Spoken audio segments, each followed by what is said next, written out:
And there we are. Is there a glare? Is that the light or is something on the camera? What? Who you talking to me? Well, I think we're alive and I think they can hear us, but there seems to be like a little blur right in the center, and I'm wondering if maybe the lens needs to be wiped off right there. See, We see a blur. right here. Oh, See, it's fuzzy. yeah. I think you're the only person that sees that Oh yeah, blur. I'm the only person who sees that. It's probably just the lighting. Maybe it is. It's that halo It's that a you hit. always have Oh around well, you. because of my holiness is Yeah. just exhuming all There around. they are. Hey, Yep, Johnny. there's How Johnny are Future. Johnny Future you? made it. Punisher XS Zomb from Canada. Zom from Western Canada. So So you live on the Pacific Ocean side. way out there. Yeah, up there near Washington State and Yeah, that's got to Alaska. be that's a weird effect. It's a light glare or something, I guess. Mm-hmm. Oh well. There they are. He says hi, and oh, there's Miss Kitty. So hopefully y'all had a very uneventful week. Mm-hmm. Uneventful weeks are the best weeks. All right, Miss Kitty. God, she has been why she always come down here because she knows she's the only one that can. Yes. She knows the other cats don't come down there. Our Joseph Grundy made it. She knows that she's the only one that's allowed down here, so she takes advantage of that, and then she insists on sitting on me. And just before we were trying to come down here, I couldn't get up because David I know he needs that Mariah Carey. I don't need that. Pop. And there's Patrick Peluso, yeah, for target practice. There's Patrick. We'll get him that for Christmas. Patrick Peluso is here. Birthday. Ridley Cinema. Mm-hmm. I was trying to get off the sofa, and she's very fearful. She was a badly abused cat. Nobody wants to hear and about she's that very cat. fearful, so it's hard to move her. So I'm trying to ease her off, and as I'm getting off the sofa, she latches onto my calf, and I'm standing on one leg upright with my other leg on the sofa with the cat clung to it, hugging it, and won't let me move. So some shows we've been watching. Because nobody wants to hear about that silly cat. Joseph Grundy's toy hunting. People come to talk nostalgia and TV and movie and comic books and toys and life worth living. Not about some cat. Hey guys. Cats is therapy. Jimmy here. Yeah. James O says, love the channel and you guys have one of the coolest collections I've ever seen. Well, thank you. Thank you. Oh, did you spot our lineup? You saw the thumbnail? And there they are. There's Fat Albert and the gang sitting up there. That's the original 1972 Chem Toy Coffee Madness. Fat Albert figures that came loose and carded. They came in a countertop display box that you could just pick one out and buy one. And they also came carded, and the carded ones are like next to impossible to find.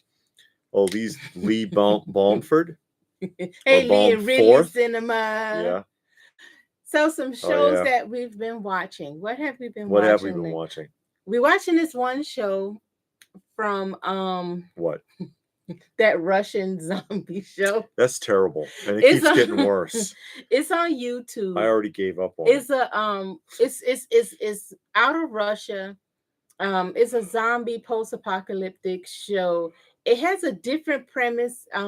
This professor or scientist was making this virus for the government, and it was supposed to make sterilize non-essential people, us, sterile.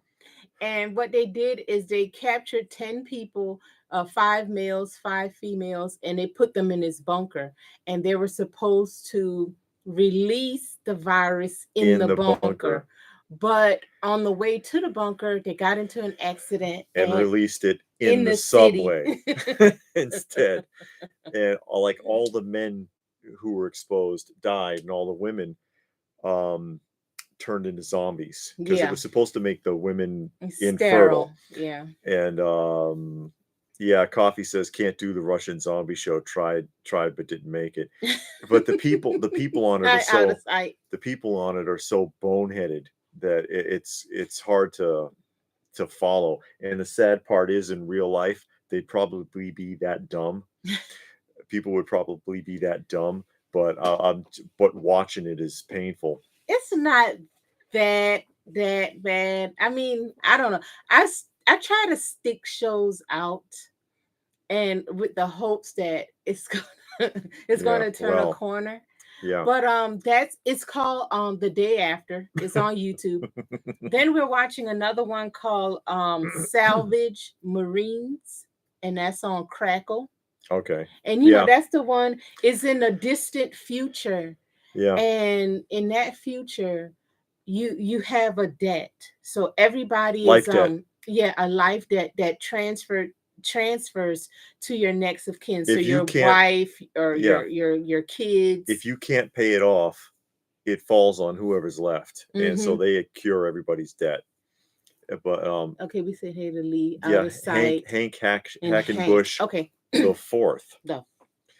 And it's kind of like Starship Troopers, because you didn't have certain rights unless you joined the military in Starship Troopers, which if you ever read the book, it's a very anti-socialist government book. That's kind of the point of the story, although it gets lost in like bug wars in the film, killing bug and aliens. But it's kind of on that concept, but there's a life debt aspect connected to it. So that's kind of interesting. And so the guy joins the military so that his debt won't fall on his wife and kid. And he's like, okay, you know, I'll do my terms of service, and then, you know, if I live long enough, because there's a high mortality rate with the kind of stuff that's going on, then at least they won't incur my debt when I die. Yeah. And some missions have a high bonus rate, so you try to get on these high value missions so that you can pay off, but then they have no health insurance. So if you get hurt, or minimal health insurance, you get hurt and they repair you, you incur more debt. So you have a choice. You can get the crappy service or the deluxe service. And if the deluxe service, you got to pay extra for. But and you have an assigned IRS agent to let you know where you stand. And then the government assigned IRS agent, it's ridiculous. It feels like we're headed that way, though. And they got your number and they call you. Guy calls you on the phone. Like, hey, you got that new spinal implant. Yeah, you know your insurance doesn't cover that. Yeah. It's like, golly. And then the missions, you don't know what the mission is until you sign up for it. And then when you do sign up for it, they're sitting there like, what the hell? But then we got to do what? And they got subpar equipment. So they have all this armor, but it's not good armor. Well, there's problems with it. Yeah, it's just you got to get upgrades. Yeah. But who is that? Thor Anacosta has joined us. What's up, guys? Thor. I'm glad you caught you. Yeah, we're glad you joined us. Thor was asking, did we notice that NBC is rebooting Quantum Leap? Yeah, we saw that. Also, I heard on the computer, I saw on the computer, Warner Brother and NBC might be merging. So the guy that maybe they'll clean that up. The guy that just acquired DC/Warner Brothers is considering merging Warner Brother and NBC, and that'll make them the biggest entertainment studio. So I don't know. As I said, that it had a lot of debt, so we'll see how that goes.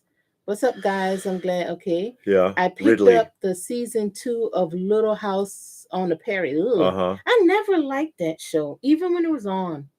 Well, that's when you were a kid. You have to be a little older to appreciate it, I think. Yeah, it might be like Gunsmoke. You know, as a kid, like Gunsmoke. Like Gunsmoke. Who would watch that? And because it's a very family-centric show. Yeah. So, you know, it's a good show for younger people, I think, to watch. I remember the little girl, the mean neighbor. She was all nasty. Yeah. And everything. I remember. What was her name? Natalie? I don't remember her name, but I just remember her being on there. And I remember seeing an episode when I was at my parents' house, and they had debt, and Michael Landon was trying not to tell nobody how they was all in debt and everything, but it got out, and he couldn't pay for his food, and that girl Nellie was all, you know, rumor mill, telling everybody and all that. Yeah. You know, what's interesting, the actress, I saw an interview with her once, and she said that that she used to get harassed constantly because really? people would call her a bitch and they would threaten her and all sorts of stuff. Kid. It's a TV show. Even as an adult, well, and just like she's like, I'm an actor, right? It's a part. I'm supposed to act like that on the show. It's not real. But she got harassed for years. Wow. Because people took it too seriously. Hey, Link and Johnny, no, we have not seen. We didn't see Cobra Kai season 5. We don't have Netflix. No, but it'll be out on DVD, and we'll see it then. Somebody lent us Netflix temporarily, and we watched the previous seasons of Cobra Kai then. Yeah. Wow, she wrote a book. That's how bad it was. That's how bad it was. It's awful. I heard the same thing about soap opera stars. There was one, I can't remember who it was, but he said that he would get accosted even going in and out of the studio in New York where they were filming, where women would come up to him on the street. One woman, he said there was one woman slapped him, attacked him.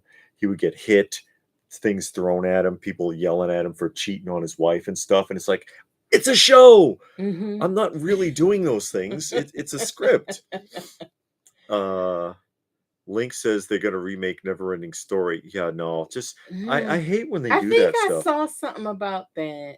I don't like when they certain things.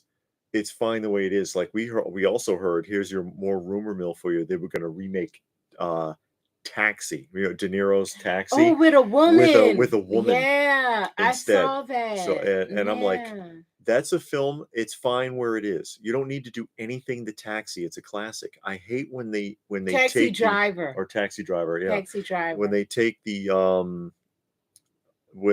a classic film or even a classic TV show and they try to bring it back, and it's just like you're not going to rekindle that magic. They're hoping to cash in on the fact that it was popular, but that's not a good enough reason to do it. And there's Deflexone. No, we don't have any statues on. I have one. Do you? Yeah, I have one. But that's it. I'm not getting any more. They have to come out with something like totally amazing for me to come out with.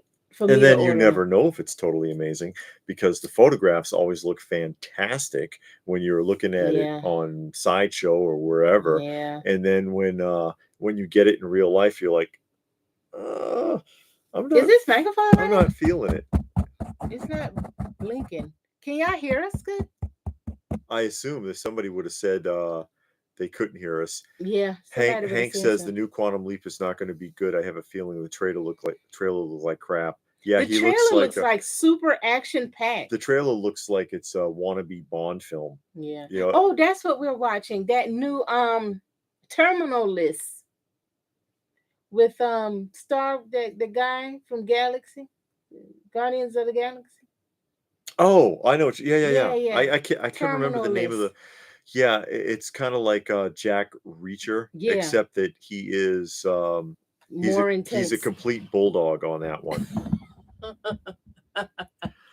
Deflexone wants to know if I like that new Blitzwave Voltron. Did I see the Blitzwave? No, I didn't get a Voltron.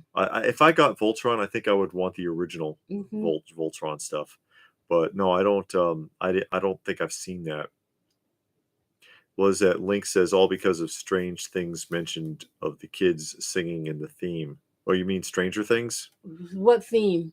What is he talking about? I don't know. Oh. He'll tell us. Okay. He'll catch it. Yeah, Coffee Man is female taxi driver. Yeah, that's going to do well. And then when it doesn't, they'll say you're sexist. You're sexist, you're racist, homophobe. whatever. Stranger Things mentioned it on the show. Okay. That's why. Okay. Are you going to back the Ghost Rider? No, I don't think so. I didn't back the His Tank either. You didn't? No. I didn't get that His Tank because I'm not doing the classifieds anymore, so I didn't want to bother. And if people are like, oh, we should do it anyway so that you can flip it. And it's like, I don't know. But the message. That guy says that critical drinker. The message. I like him. That's all I've got. So go, Yeah. He's funny. Yeah, it's true though, and this is what you're seeing a lot of this, and it works so well. And that's the sad part with the Little Mermaid, because of course the Little Mermaid's going to be black now, and you see tons and tons of things in the feeds about how, oh well, you don't like Little Mermaid because she's black and you're a racist and all blah blah. That's not the problem. The problem is why Disney's doing it. Yeah. One, why they're doing it. They're doing it so that they can brag that they're so diversive. Second reason they're doing it is so that they can cherry pick negativity out and put it on blast for attention. That negative attention is valuable in advertising. And it's something I've talked about plenty of times, that negative attention counts when you're talking about Hollywood and stuff like that.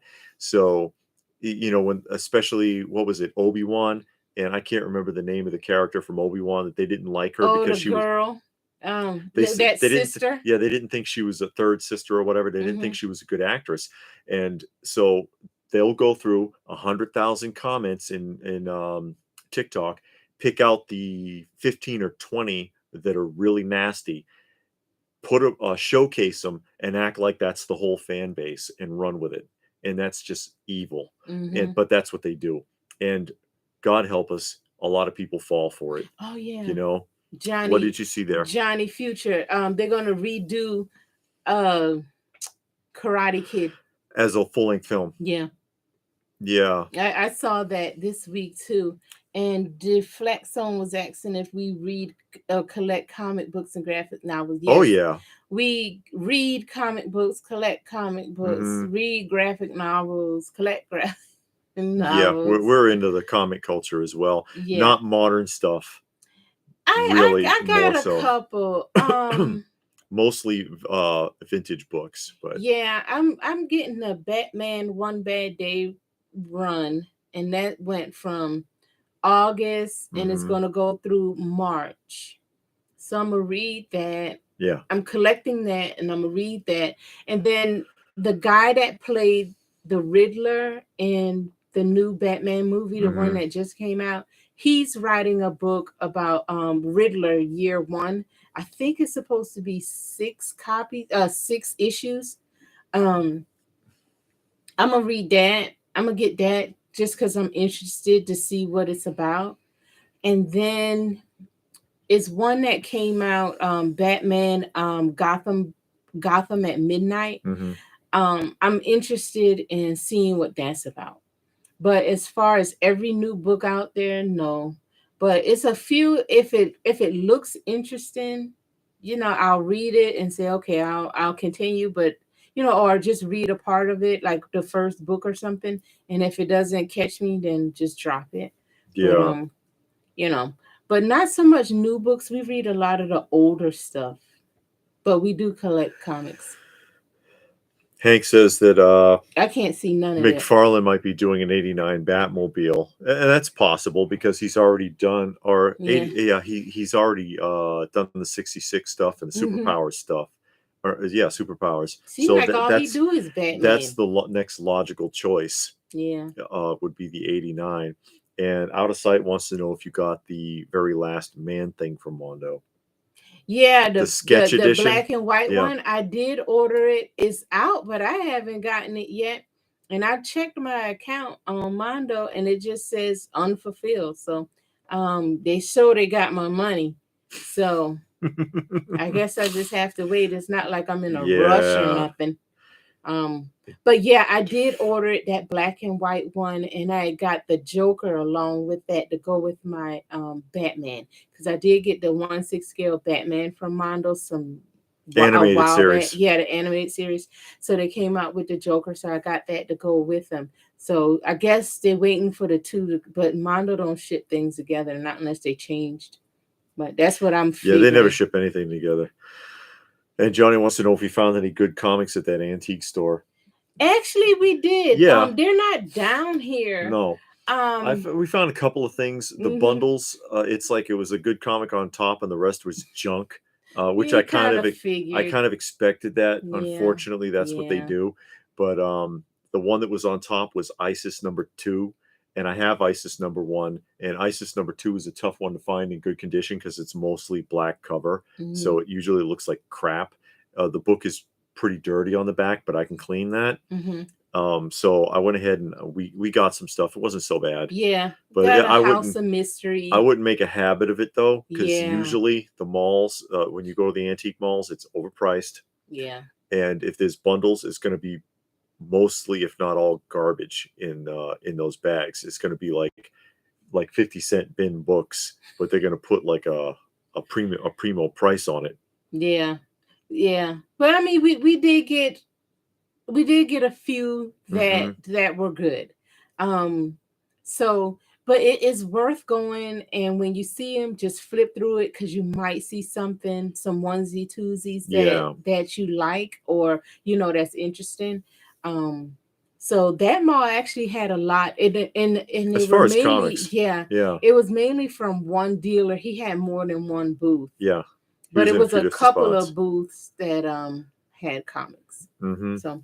And Link says he's tired of the Disney movies live action. Well, that's the new trend with them. Yeah, because now they're doing Pinocchio. Yeah, like he says. Because they used to do with them in the 90s. They had this big thing with the making sequels to stuff that didn't need it. The Bambi 2, Bambi 3, Cinderella, Sleeping 4. Beauty. Cinderella, I think, got the 4. And it's like and they weren't even good enough to make it to the theaters. They ended up direct video. Yeah. So now they're doing the live action because they got the CGI to work with, and is it necessary? No. We came to a place of bankruptcy when it comes to creative minds. Yes. So you don't have anybody with a creative thought. So let's take some things that we already did and just rehash it. Make it all, same name, but we're going to just change up the character a little bit. This one was animated. Now we're going to make it CGI. Yeah. We're going to make it an all black cast. We're going to make it an all, Asian it'll be different cast, because people will be have alternate skin colors. And it's going to be very, very diverse and all kinds of stuff. That's not a reason. How about you just make it good writing? How about that? Yeah. And then we don't care what color anybody is in it. Out of Sight said he meant the lime green variant. Oh no, I didn't want the lime green. The fluorescent colored one. Yeah, I know which one you're talking about. No, I got the black and white one. So I'll end up having two. The one that we did the video on, and then the black and white one. Okay. Yeah, Ridley says, Batgirl was canceled for a tax cut. Oh, that they saying they want to try and bring that back. It may be too late. If they wrote it off, it's too late. And the way the law is, they'll have to undo their tax records. It's a mess for them to go back on that now. So I don't know if they really will, but you know how rumors fly around. Yeah, so we'll see. Yeah, nothing more irritating than comics and shrink wrap. No kidding. And Hank says antique malls are always drastically overpriced. We have theory about antique malls. Do we? Yeah, there's you remember that people don't intend to actually sell anything. They just ran out of space at home. Yeah. So this is a way for them to showcase it. And if something sells, yeah. Because the only people making any money in an antique mall are the people renting the booths. Yeah. I think it's just a way for people to display their collection, because they don't want to sell that stuff. I mean, come on. You going in there and you see a record for $150 for a record. It's not even a great record. Well, everybody's always looking for a deal, unless it's something that's truly rare. Then you have to suck it up. If it's truly rare, it's not going to be in an antique mall. No matter what you see on these shows. Well, those shows are all fake. Yeah, you're not going to. I mean, sometimes you might find somebody that made a mistake. They didn't realize what they had, or they didn't mean to put that up there. But that's so rare. You're going to hardly find that, And that's how it goes. Johnny says, if you really want something in an antique mall, they have been known to call the owner for you while you're there and work out a discount deal. You can do that. They don't like to, but yeah, you can do that sometimes if they can get a hold of the person. Yeah. Ridley says, imagine the hissy fit people would though if Princess and the Frog was remade with a white girl. Yeah, I bet. Because Princess and the Frog, she was black. I know. And it was but it was made that way. Yeah, it was made that way originally. So then it was okay. But imagine I'm surprised they ain't saying nothing about Snow White, you know. Just the name alone. Yeah, just the name alone. Snow White, what are you talking about? Yeah, I know. I did pick up some slabs recently from a comic shop. What comic shop did we go to? We went to 2. We went to 2 comic shops, and man, I was like, oh man, I want to go to the comic book I put it store. up on the Instagram, that one picture, because this guy must have had 1 million books. And we are not lying. We went into this comic shop. We drove like 1 million miles. It seemed like we drove all the way to California to get to this place. And what was the name of it? I don't even know. I'm trying to remember. I honestly don't remember. Maybe I got it on here because I did write it down. And it was, it was big. I was like, okay. We got in there, and it was like miles and miles of boxes. So I'm like, oh, okay. Yeah, it was like he had like what, 8 of those 10-foot tables. I don't know. Double, but there were 3 rows of them. And then another set against the wall. Yeah. And there was a set of long boxes across all of the tables. And then under the tables was a double stack of long boxes. Yeah. And intermittently on top of the long boxes that were on the tables were short boxes. There were short boxes just laying there. And they were falling into the bins and crushing the books. It was like, oh, a flat surface. Let me set something there. So, when we got in there, I asked the guy, I was like, is it organized in some type of order, or are the books just in the box? He was like, they're in alphabetical order, and they're numbered, by number. Kind of. And they were. And he said, a lot of people come in, they take them out, and they just put them anywhere. But I try and keep it organized. And he was nice. He was a nice guy. But boy, you went through there, and they weren't. Most of them weren't. I'm just looking for the name of the shop because I forgot. Yeah, most of them weren't bag or boarded. Some of them were in bags, but none of them had boards. Yeah. So, and the prices were high. They were really high prices. But he did have some stuff, and he probably had more than what we saw. But like David said, the boxes were stacked on top of each other. Yeah, the stuff was getting stuff wrecked underneath it, and they were too high. So we just kind of left. Yeah. And then we went to another one that's not too far from here. And they had some nice things, and they were better organized, and their prices were better. And that's where David got, I thought, like 3 books or something. I bought some slabs. They're actually sitting right there. Oh. Maybe I can show them if anybody's curious. It began with down and read the comments. It began with a B. I don't know. Books a million. No, it was not. That is, and this came from Comic Connect, right? Is that the name of the place? I don't know the name of them places. I just go. What is wrong with you? Marvel Team Up. Marvel Comic Book Shop near me. Marvel Team Up number 12. First appearance of Moondark. That was a lot of glare. And a 9.6. And this had to have been priced wrong because it was a lot. Oh, yeah, Comic Connect. It says it right there. Because it was like an absolutely incredible deal for this book. And Moondark is some like crappy wizard from back in the day. Kaiser Kaiju's joined us. Hey, Kaiser. And Thor's talking to Miss Kitty. You saw her? And there's Marvel Double Feature number 1, which is another key in a 9.4. But this one has some potential. I think that it's, looking at it, I can see a couple of slight marks on it, especially on the back. I'm wondering if I should pop this one and try to clean it up some. And that one is the Marvel Superheroes. What issue was that? Number 41? Yeah, 41. Okay, yeah. Number 41, which is a reprint of I think a Strange Adventures issue. And it's okay, just take them away. Oh, just take them away. Yeah, just pull them away from me while I'm talking. That's all right. Which is a reprint of the first appearance of the Hulk Killer. And you can see that overlap on top of there. That's why that's a 9.4. And I'm really tempted to bust this one open too, because I can fix that overlap.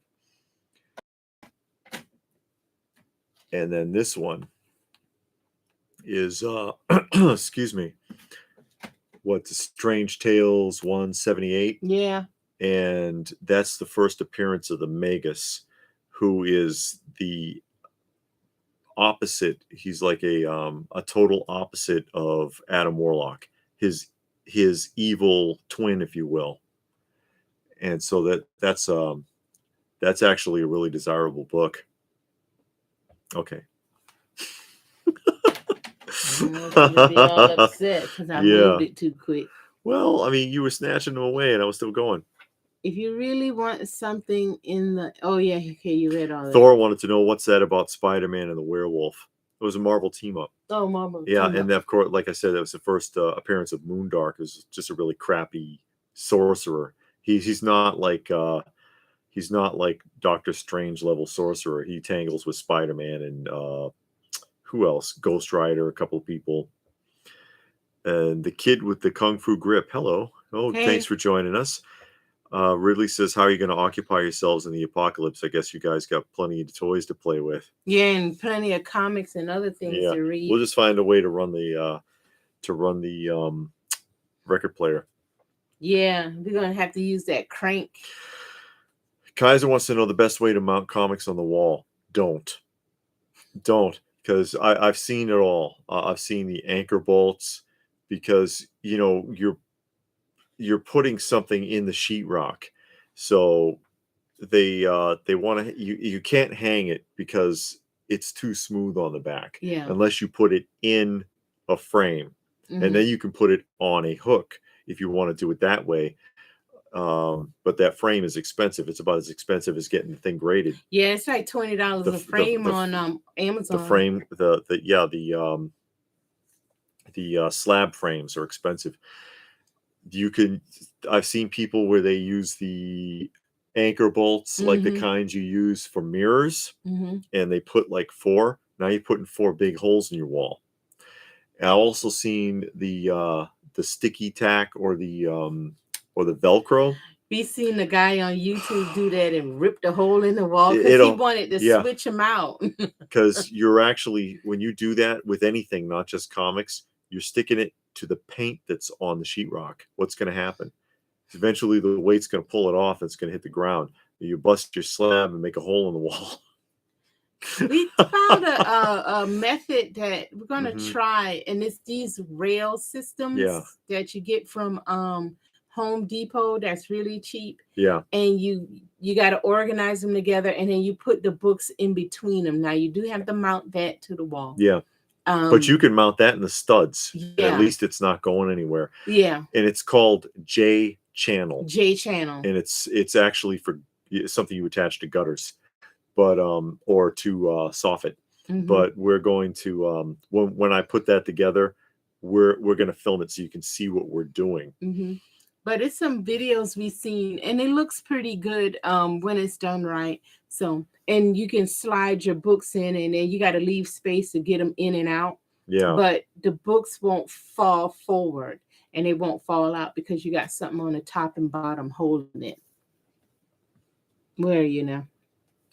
Zomb wants to know what's the main reason we have a comic graded, because he's not a grading fan, and that's fine. We don't grade all of them. It's just certain ones that I want to like maintain in a particular condition, and then with the intention of possibly putting it up so that you could see it. I just like the way that looks. I like the raw books. I like being able to feel them and open it and read it. The smell. Yeah, the smell. The older ones have a particular odor. But if it's like one I really like, and it's kind of like, okay, this can fall apart any minute, I'll get it graded just to keep it preserved and protect it. But I would rather have it a raw book and just put it in 3-4 sleeves. Because we do read them. Yeah, we do read them. I read mine. And Thor said, can you explain more about Marvel Strange Tales? Correct me if I'm wrong. Doctor Strange come from Strange Tales. Yeah, I think so. It's one of those old, it was a way to collaborate stories, but then they ended up being a specific title, kind of like Journey into Mystery. Journey into Mystery had all kinds of different stories, but then suddenly almost every story was about Thor for a while. And then they said, all right, we may as well just make it Thor. Yeah. And so Journey into Mysteries turned into Thor. I forget what issue. It became just Thor. It was like Journey into Mystery, and then it was Journey into Mystery with Thor, and then it was just Thor. And for a specific title, you get back in the day, you got a postal rate attached to that title when you were mailing them to people, which a lot of people got their comics in the mail order. That's why you see a lot of books are folded. You know, they fold them and they stick them in the mailbox, or they stick them in a mail slot, they do now, and wreck your book. But in order to avoid having to pay a new surcharge to the post office to certify the mailing of a comic magazine, they just swap the title and pick it up where it left off in the numbering sequence and pull an old okey doke on Uncle Sam, stick it to the man. Yeah, because Man-Thing came out of Strange Adventures. Yeah. I think Morbius came out of Strange Adventures. Yeah. It was a lot of different books. Well, a lot of different characters. Sorry, and that's why you find a lot of first appearances in those older, like, mixed titles. And Zom says card industry has been in a whirlwind of scams recently, including graded Michael Jordan rookie Fleer box on the oldest stories. I bet. He just had a jersey that sold for, I think, $1 million. Yeah, like the highest ever jersey. I think it was from the 94 games, one of the playoff games, or championship games. I saw that recently. Who is it? Zom wants to know if the grading cases are light protected. Newer ones are. That's a thing now because it came up. But yeah, the newer ones are. Older ones, I wouldn't bank my money on it. Kaiser says I tried sticky tack and it slipped off the wall. Yeah, and then that Velcro stuff again. It'll just peel. It'll peel the paint out of the wall, and then your book will hit the floor, and then you'll have a crack, and then you'll cry. And Shiny Hunter. Kaiser says I have some Godzilla comics I want to put up that way. You got the Marvel ones or the Dark Horse? The kid says, I don't know about you, but the smell of funky comics is like a fine cologne. Yeah, and you know, we get it. It's there is that old pulp, that old paper smell. As long as it's not too strong, because if it's really strong, then the acid is building up in that paper. But otherwise, yeah, that smell, it just it brings you back. Yeah, it's a part of the nostalgia. When you was a kid, you had books and newspaper, and you used to smell it. And you don't realize that until later on when it's not there anymore. You're like, oh yeah. Ridley says, would you say you know where everything is in your collection, or do you have to search for a few minutes to find the piece you want to look at? Well, I know where it. Okay. The stuff on the wall, I obviously know where it is. We know where everything is here. The stuff in the closet, I know it's in the closet, and I know what box it's in because I label the boxes. You just got to find the box. I might have to pull out some boxes.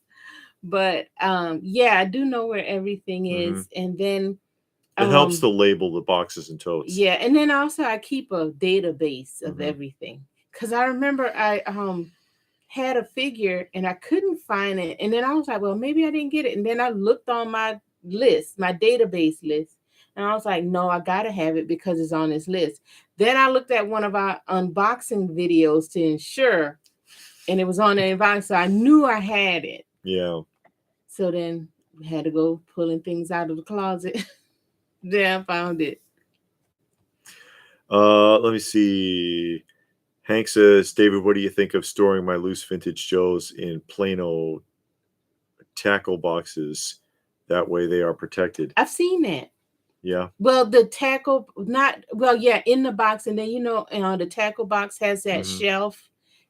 I've seen people keep it in there. There's nothing wrong with that. Yeah. As long as, you know what you're doing and it's safe. Thor says the Dark Horse Godzilla series was the best. Marvel's Godzilla was okay. Well, Marvel's Godzilla is kind of fun. The first issue of Marvel's Godzilla, he fights S.H.I.E.L.D. So he fights the agents of S.H.I.E.L.D. And yeah, the Godzilla one. I think the first Dark Horse one is with an orange border, isn't it, on the cover? I think so. But yeah, and it's a black and white comic, right? I'm thinking.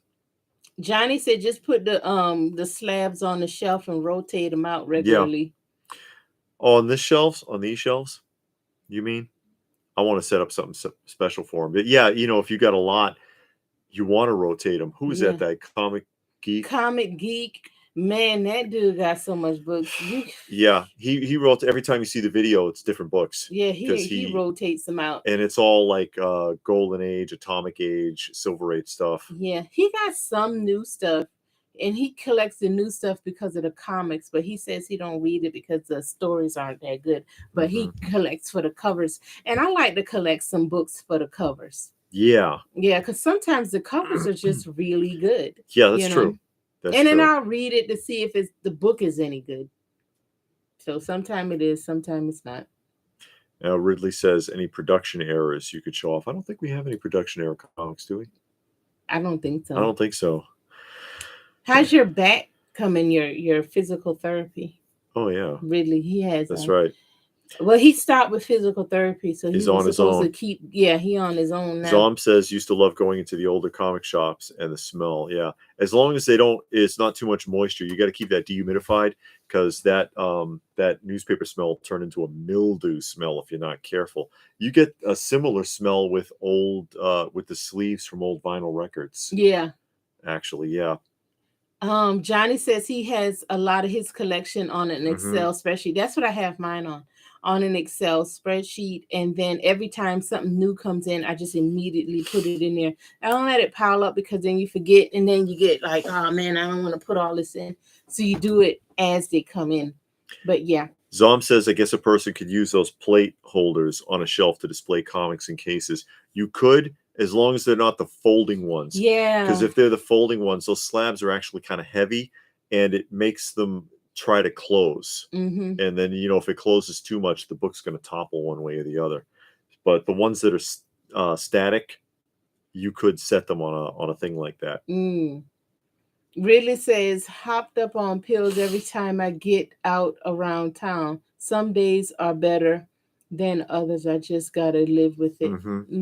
And the more physically active you are and, your diet and things like that contribute to that, being able to absorb that. And because I know I got chronic pain. Yeah. And, so, if I stay active, I'm all right. Yeah. Johnny says those vintage pulps from the 40s and 50s have some good, terrific covers. Have you seen in covers? Oh, yeah. Yeah. The Savage Conan ones are good. Some of the eerie ones, those EC comic ones are good. The Freshetta. What are they called? Seduction of the Innocent covers. Yeah. They used to call them, because you'd see crazy stuff. A guy blowing his brains out. Yeah. And somebody carrying a head and crazy stuff they were putting on the covers. That's why the comic code was created, to try to stop it, even though, of course, those books weren't for kids. But they were like, oh, well, children might have access to them. Children are always going to have access to stuff they're not supposed to if nobody's minding them. Yeah. Parents then left their kids to their own devices just like they do now. Shiny Haunter wants to know how someone would send a care package to us. Oh, here, type the P.O. box. Okay. Information on there. P.O. box. Yeah. David and LPH. Action figure Phil, put a couple of paper towels in a bowl of vinegar and it'll absorb the smell of mildew. Yeah, vinegar is good. Yeah, for lot cleaning. Of things. Yeah. And Zom says it's better than the recycled paper IKEA uses with their shelves. Just finished putting a couple together and the cardboard instincts stink around. Yeah, that's because it's that compressed board, kind of like particle board, and there's a lot of chemicals mixed in with the glue, and it's weird. Oh, Gregory has joined us. Thank you for joining us, Gregory. Hello. And Johnny says, not the comics, but pulp magazines. They are thick magazines with written stories, very few drawings inside. Oh no, I don't know. I don't know any of those types of books. If I do, no, I don't know any of those types of books. I know I don't know any.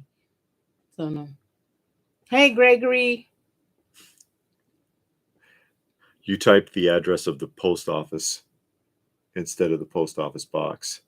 That's the one I used. It'll come to that box. Yeah, it'll work, but that's what you would do, by the way, for FedEx and UPS, because you know Super how 7. That's probably why she did that, because when you if you use FedEx or UPS and they say and Super 7 that they can't deliver to a PO box, it's not that they won't deliver to it. It's that they can't without the correct street address. So if you say PO Box 1692, which is what that is, UPS and FedEx are like, okay, where is that? Because there's multiple post offices in some towns. If you write the address of the post office, which is 3035 Stone Mountain Street there, and then put a unit number, which is the box number, they will deliver it to that post office, and the post office will just attach it to your box. They know that. No, they don't. You'd be surprised how few people are aware of that. Who was aware of that? Just let me know, because I've had that's a lot of confusion around that. Oh yeah, I don't know. That's the address they gave me when we went to the post office. Yeah, and then like I said, when you go to, I know for sure Super 7, you put in a PO box. They say, "Oh, we don't do it," but you put that in, and they send it. Yeah, see, Action Figure Phil said he didn't know that. And Johnny says few people know about that. Yeah, that's why I wanted to point that out, because that could help you if you have a PO box and you ordering something from wherever, especially from like Sideshow, and it's something that has to be signed for. Yeah, because the post office is signed for you. Yeah, they acknowledge it, and UPS and FedEx, they deliver hundreds of packages to each post office every day. Yeah, it's not a problem for them. They have a unit designed just to go to the post office. I used to work for UPS, so that's where I picked up on that. But yeah, if they tell you, oh, we can't deliver to a PO box, you give them the physical address of the post office and use your box number as a unit number.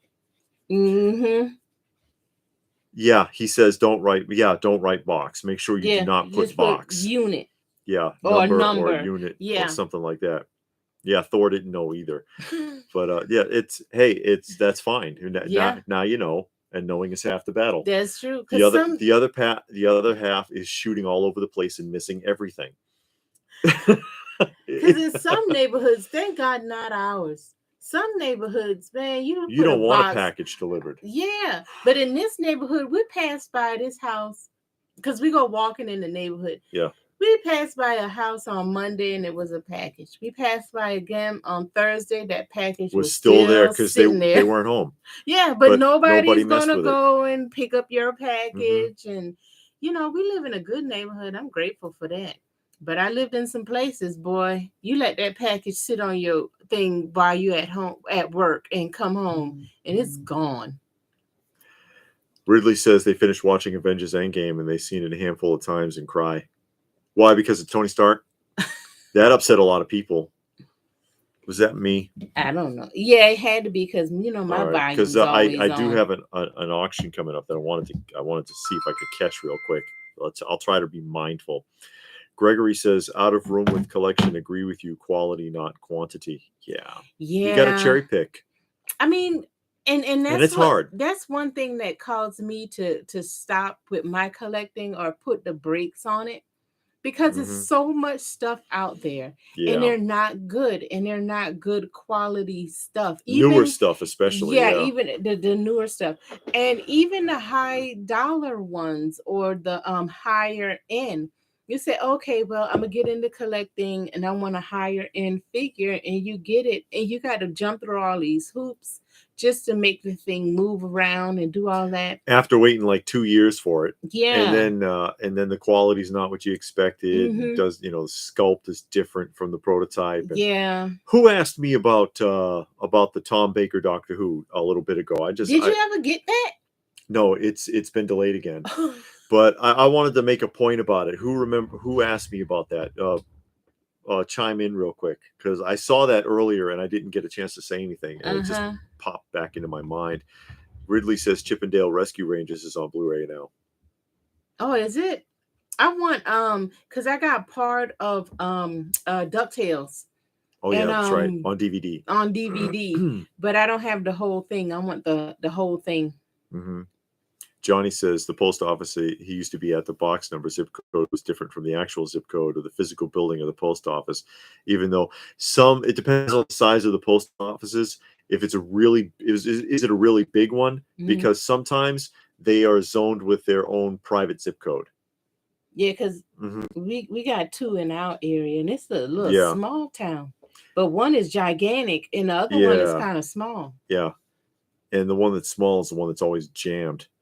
The Action Figure Phil says the newer stuff is getting too expensive. You're better off buying vintage. I prefer the vintage anyways. Yeah. I get enticed by it, and that's why, when we look at the weekly roundup, and we ask each other, did you see anything you liked? And then it comes up, are you gonna get it?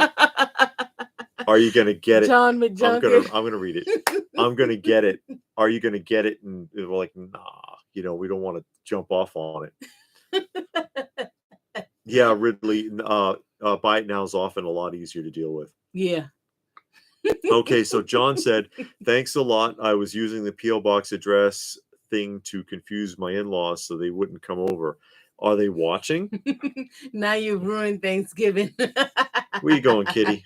She need to go somewhere. Yeah, she is somewhere on my lap. Nana can't come over for Thanksgiving. Oh, thank you, David. They're telling me homeless. Yeah, that's the in-laws. They know he ain't homeless. If you want to have Thanksgiving in the back of a van down by the river, she does look like a raccoon in the dark, especially if she's agitated and her tail. You know how the tails poof out? Yeah, to get fat. She looks like a raccoon in the dark. Take them to Golden Corral for Thanksgiving. Oh, you won't have to worry about it next year. I will never go there again. Ooh, we went last year. The last time we went, it's last Thanksgiving. That is it. I'd rather go to a Steak and Shake. Even though I'd Steak rather and go Shake, to McDonald's. I'll never I don't go to even McDonald's. like McDonald's. Steak and Shake, even though they may be mad now, but what do they do? Oh, because now you got to go in and sign in on that little kiosk. Because their wait staff kept complaining about wages, so they've eliminated them. Yeah, there is no more the kiosk. Yeah, there's no more. There are no more wait staff at Steak and Shake. At least not around here. You have to go through the kiosk, and then it asks you if you want to leave a gratuity. For who? There's nobody there. For the cooks. Yeah, I guess. And the person that called your number out. Kaiser says, have you ever been to Steak Shack? No, I don't think I've heard of that. Have you heard of Steak Shack? I don't think so. Somebody asked me about Tom Baker, Doctor Who, and then they disappeared, I guess. Did you not answer the question? Well, the Big Chief Studios Doctor Who was delayed again. Because I have the John Pertwee, and I ordered the Tom Baker, and I don't think I'm ordering anything else from Big Chief. I like their figures, but they're too expensive, and there's always delays. It's not just because of the pandemic. There's always delays with Big Chief Studios, and then there's defects when you get it. There's problems, like with that Captain Scarlet. There was a lot of problems. Oh, really? But I'm waiting for the Tom Baker, and it's the second version Tom Baker. So he has like the maroon colored outfit. Now they're reissuing a rumor mill here. Apparently, they're going to be reissuing the original outfit version, which is the one I would have wanted. And I'm like, I'm not buying another Tom Baker for you guys, and that sucks because I want the early version Tom Baker, not the I'm a year away from retirement Tom Baker. I just that frustrated me because that's the one I grew up on. John Pertwee and first version Tom Baker, Doctor Who, 3 and 4. I'm still waiting for my Battletoads premium DNA. Oh, okay. I'm glad my apartment has mail parcels for things that won't fit in the my regular mailbox. My apartment is really going downhill. Hopefully, new management kicks things into gear. Oh no! They got automated voices doing drive. Really? Oh wow! Well, they've been replacing people for years because it was years ago that they got the robot to fill the cups. At the drive-through, there's like this thing that it's like a conveyor belt with holes in it for the cups to fit, and it circulates, and the person pulls it off. So they replaced the person who fills the cups at the drive-through years back, Then they got the kiosks, and the next thing is going to be Flippy. If you've ever seen this thing, it is a robot arm that flips burgers and cooks them and then puts them on the pads. And they do the fries too. Yeah, they're working on the fry robot too. I don't know what it's called though. Action Field. Yeah, he had got it was the Punisher. He ordered a Punisher from Amazon and got a Punisher body and Frankenstein head, or vice versa. Oh yeah, Action Figure Phil asking me. Yeah, that was me. The Frankencastle or Castlestein, however you want to call it. But it was the Mezco Frank Castle, based on the Netflix show, the John Barenthal version. And it was John Barenthal's head on the Frankenstein on body. the grayscale Frankenstein Mezco body. And the guns were all gone. The guns were replaced with like counterfeit ones. They were like crappy ones. Yeah, Frybot Custom God says. But I'm like, what the hell is this? I did a video on it. I returned it because it was advertised as new, sealed. What? I was going to read what Johnny says. Oh, okay. He says, I'm starting to notice fast food places, when you pay, the display asks you, how much do you want to tip at fast food places? Must be getting desperate. And traditionally, fast food places aren't allowed to collect gratuities because they're on full salary, or full hourly rather. Yeah. And Kevin says, been waiting. Kevin. Oh yeah, Kevin's Toy Life. I've been waiting forever for the Mezco Michael Keaton Batman. Keep waiting. Didn't you order that? Yeah. So long ago, I don't remember. And I bet you I'll be disappointed when it comes too. You're awful. Yes, horrible. I am. Call it as I see it. Yeah, you've seen Nova in Walmart stores. The shelf moving robot. Oh, the inventory robot. Yeah. And it's like 6 feet tall. Yeah. And they also have the robotic floor sweeper now, we haven't seen the one doing the shelf. We've seen the one cleaning the floors. The Zamboni. Yeah. Not the ones restocking the shelves. They don't stock the shelves. It's the inventory. Yeah, it does the ordering. Yeah. Instead of and it says, oh, it frees up, and everybody's like, oh, that's so great. It frees up time for the manager to do other things. Yeah, sure. That's why they got that robot. We seen the security robots at the mall. Yeah, there's a lot of those. Mall. Oh God, I don't know. It was a while back, but it was so many of them. There were like 10 of them on one floor. They look like giant Weebles. Yeah. And you'd need one person couldn't tip those over. They weigh hundreds of pounds. And it's got cameras all the way around, and it's got aerosol dispensers. And the thing that I think is really interesting is it has an olfactory sensor, so it can smell you. Who told you that?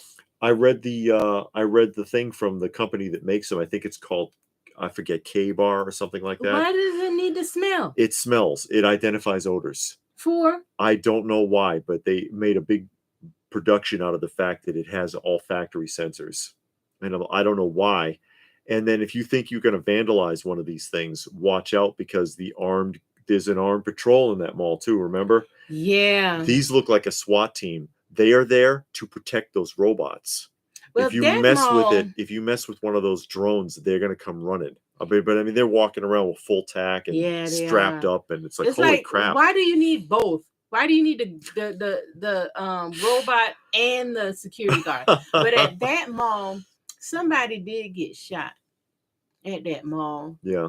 About 2-3 years ago? Yeah. But now they got all this stuff in there, and it's like we haven't been to that mall in like a long time. We used to go all the time to People Watch, but not anymore. Ridley says at his local thrift store, new self-checkout, it won't take cash. In line at the cashier to pay with cash. I was asked by 3 different staff in 5 minutes if I wanted to use the self-checkout. That happened to me at the bank. They have a person in the bank whose job it is to stand there and ask people in line if they would rather use the kiosk instead of going up to the teller. And it's like, I got an idea. Why don't you go back there and be a teller also? And then we won't need the kiosk, since you're being paid to stand here and ask me to go to the machine, which nobody wanted to do. Just saying. You probably need to do something that the kiosk can't do. You need a money order or a cashier's check, or you don't have a debit card. Because when I go in there, they're like, can you swipe your debit card? And I'm like, I don't have one. And they always look at me and frown up their face because now they got to do extra, type in a couple of extra numbers. It's like, that's your job. What are you mad at me for? I don't want your little stupid debit card. Action Figure Phil says, my grandmother was in the hospital and a robot came rolling in with a doctor's face on a TV screen. Blew my mind.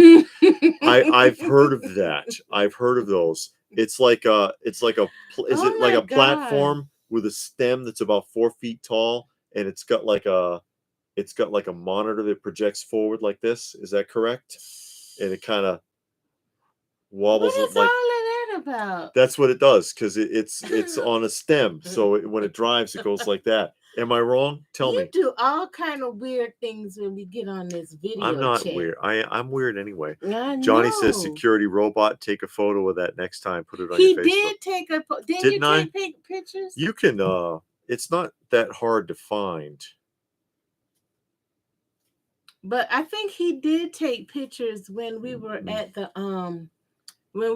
mall, because it was just so weird. We went there and we were walking around and you see all of these robots, and you know it's 2 floors, and we were on the 1 floor, and it literally had about 10 of them going around, and then they have like this area in the middle where you can like cross to go from one side to the other, and that's where their charging station is. And then you'll see one go and put itself on the charger, and then when that one, I guess, gets itself set, another one comes out. Yeah. So they sentry. So one will come and then the other one will go back. Yeah. So you got 10 of them roving around, and then like 4 of them was in the charger.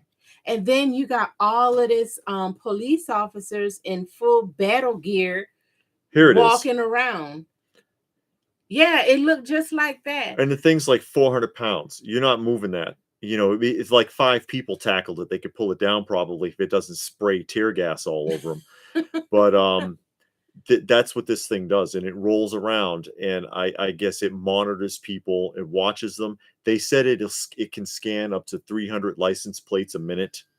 And it has full facial recognition. So everybody who passes, there's cameras all around it. So everybody who passes it, it identifies them. And it doesn't go fast, because we walked past it's slow. it. It is slow. You know, and it just goes up and down. And I guess it has a map of the floor plan, because it just goes around. Yeah. And that one goes around in a circle. And if you get too close to it, it'll stop and turn at you. Like, you know, you walk past it and it's like stop and jerks. And you're like, okay, you don't spray me. Yeah. Don't spray me, bro, or don't tase me. But before these things got there, you never saw a police officer in that mall at all. Or they had those they had the Mickey Mouse cops.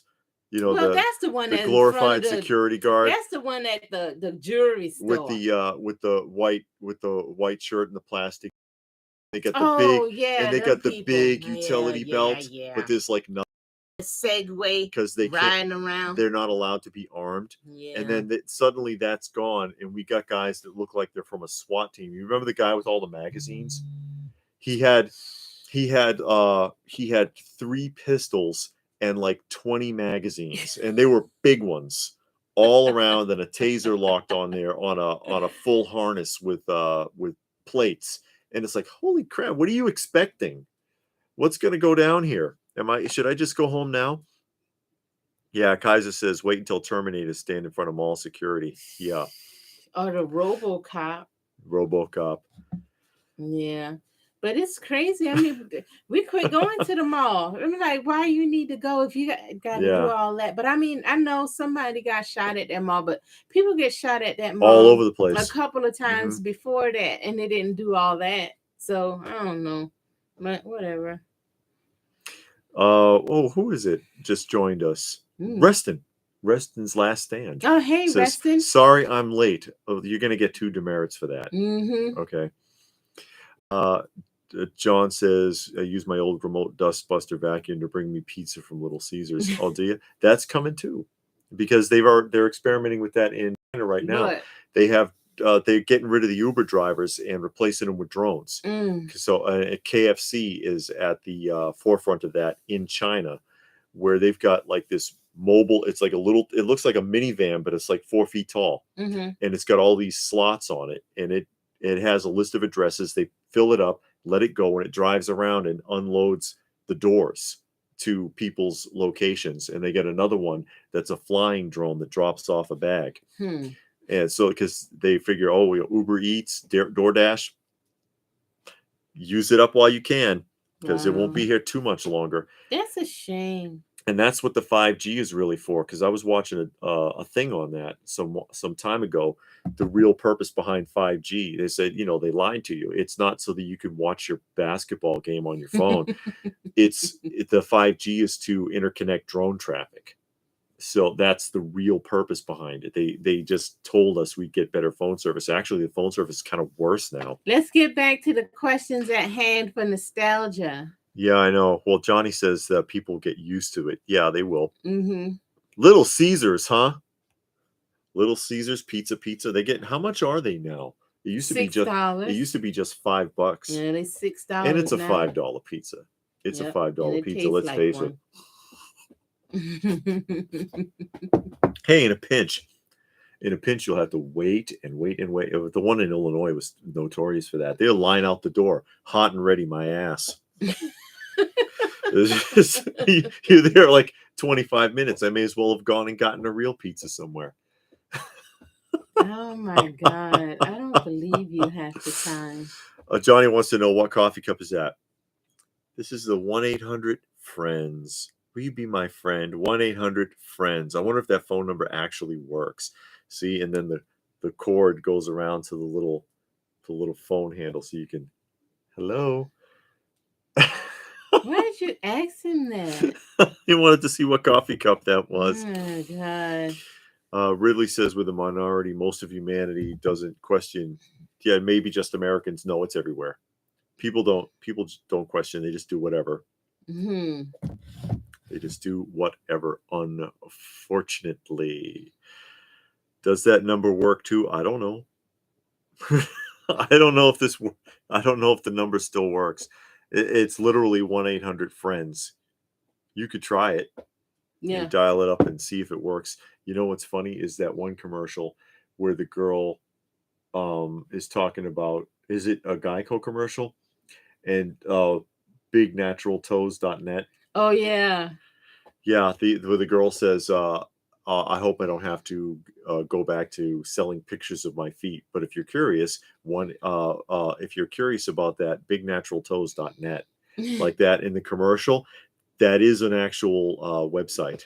Yeah, but it goes back to that commercial. Yeah, it loops back to that same. Sorry, I'm watching my auction. To that same girl going, "Wow, perv, you actually looked this site up." Which I think is a great gag. That's kind of neat, actually. I've been getting spam calls to refill my pain pill prescriptions refilled. I called the store today, and the lady said there was nothing she could do, and I'd have to put up the spam calls. Block them as much as you can. They got an app that you can pay for that'll filter out the spam calls for you. Yeah, it's probably from the same company that puts out the calls. Yeah. Kaiser says, I want the battle droids from Star Wars on little mopeds to ride around and stop civilians from shoplifting. They're always going to steal. People are always going to shoplift. My Target still looks up the Tide Pod. Locks up. Oh, locks up. Well, people like to swallow them. Well, they used to have that Tide Pod challenge, and people would eat it and all kinds of stuff. People are stupid. Yeah. Oh, Action Figure Phil, the Geico commercials are hilarious, especially the ones about people becoming the parents. Yeah, the people like becoming the parents ones are pretty good, actually. They actually don't encourage people, Kaiser. Yeah, Tide Pods are delicious. Shame on you. Somebody's going to get sick, and they're going to blame you for it, and you'll end up in court with a $60,000 settlement. Mr. Potato Head is back. They tried to bring that again. back. They tried to bring it back. No, you can't say Mr. now. It's it's just Potato Head. It's the Potato Head family. Yeah. Or something like that. You remember when they had a Saturday morning cartoon? I kind of do remember that. Potato Head Kids. And they actually had the little action figures. Yeah, I kind of do remember that. That's one of those one season wonder Saturday morning cartoons. There was a lot of them. Photon had a cartoon. Laser Tag had one. Who else? Everybody tried it. Bill and Ted had one. Ace Ventura, which was really inappropriate because that was certainly not for kids. Oh, really? The show, the movie wasn't. But I know, but I think I do remember the cartoon. Yeah. Pac-Man. Yeah. Had a cartoon. We're watching Conan right now. Oh, yeah. Conan the Adventurer. Yeah. That's on Tubi. Warrior Without Fear. And Prince Valiant. We're watching that one. Prince Valiant's older than an older cartoon than Conan, I think. Not by much. Both came out in the 90s. Early 90s. And of course, Mattel made action figures for Conan. Oh, did they? Yeah, they're like 9 inches tall or something. And they're big, goofy, clunky looking figures. And they canceled the line. I think there's only 6 figures and like 3 or 4 of them are Conan. 6 or 8 figures. And I know that they did a bunch of Conans, and then they canceled the series.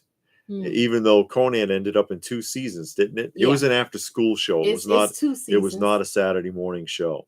Mr. Potato Head is on clearance at Walmart for $5. It belongs on clearance. I recently had problems with Hamilton Books don't accepting my debit after a patch to the website. I still won't work. They told me I can order through their catalog in the mail. That was in 2005. Okay. Can't have a Potato Head family without Mr. and Mrs. Well, who remembers you can nowadays? Who remembers the original Potato Heads? Because you basically bought the pieces and you stick it in a real potato. And you needed a real vegetable to do it. So they had Mr. Onion and all sorts of different versions in a box, and you open the box and there's like 1,000 pieces, and they're all tiny. They were like this. And then at some point they got the idea of, okay, let's make a plastic potato instead of kids using food, because the food ain't gonna last. Exotic Cars back, the HasLab and Ghost Rider. Good job. And who's that? Elite Action Joe was saying, good question. Action Phil. Oh, he's talking about that. Yeah, the Mr. should and be. Mrs. Potato How Head. can it be a family if there's no Mr. and Mrs.? Is what he's saying. Yeah, I understand exactly. I remember where you're we from. had when they were plastic, the hard plastic, and then it came with the parts, like you said. But then I also remember it just came with the parts, and you put it in a real potato. Yeah, that's way back. That's like the earliest version. But we had the ones with the plastic potato, and then you put the arms and the eyes and hat and all that on there. You got a bunch of plastic parts that you used. Yeah. Hopefully the unlocks exotic car. Hopefully those unlocks help to take some of the sting off of that price. Yeah. Because it helps when you tier all the way out. Like what happened with the Hiss tank, because people were sitting there whining about it. Oh my God, $350. And I was like, if it hits all those tier unlocks, they're going to be singing a different tune. And sure enough, a lot of them did. I didn't back it, but we saw one channel, this guy, where he was on a tear about that price. He was pissed. I mean, looked like he was going to cry. He's like, oh my God, that is crazy. HasLab's out of their mind. And then, by the time that last tier unlock came, he says, it's actually starting to look pretty good now. So, like, yeah, it changes your tune. But that's why they do it. Yeah. That's why they do that. Non-gender specific Potato Head. Yeah. Oh, don't tempt them. Do not tempt them. No. Because there's way too much of that going on as it is. I always wonder if people 100 years from now look back on us and like, what are they gonna think? They're gonna think we're pitiful, like how we look back on people from the past. in certain circumstances. Respects, yeah. So it depends on what it is. We look back, like you can't imagine a time where people used rope for toilet paper, which was a thing. You would soak old pieces of rope in a bucket of salt water and basically floss the hard way. Oh, God. And you look back at that, that's insane. Why didn't they do this and that? Well, because nobody thought of it yet. Nobody thought of it until Kleenex, because Kleenex, the tissues for blowing your nose were originally for women to remove makeup. That was the original intention. And then women were writing into Kleenex back when you actually wrote letters and when companies actually listened to consumers and said, hey, my husband, is there anything you guys can do to help distract my husband from using my Kleenex? He's using them to blow his nose and other things, and I'm sick of it. And then Kleenex was like, so most of the people buying this stuff are blowing their nose and wiping with it instead of using it to remove makeup. Hey, there's an idea. Why don't we market it for that instead? And now you have toilet paper. But I backed the HasLab His Tank campaign too. I think that it's a win for collectors who want these unique offerings. I mean, if you like the classified, I think it's good, and you do the diorama and you get a whole thing going. Yeah. And like I said, when they keep adding stuff on, especially when they're adding action figures in, like I thought that the little missile rack on the His Tank was an okie doke, but the action figures they added to it makes it worth it.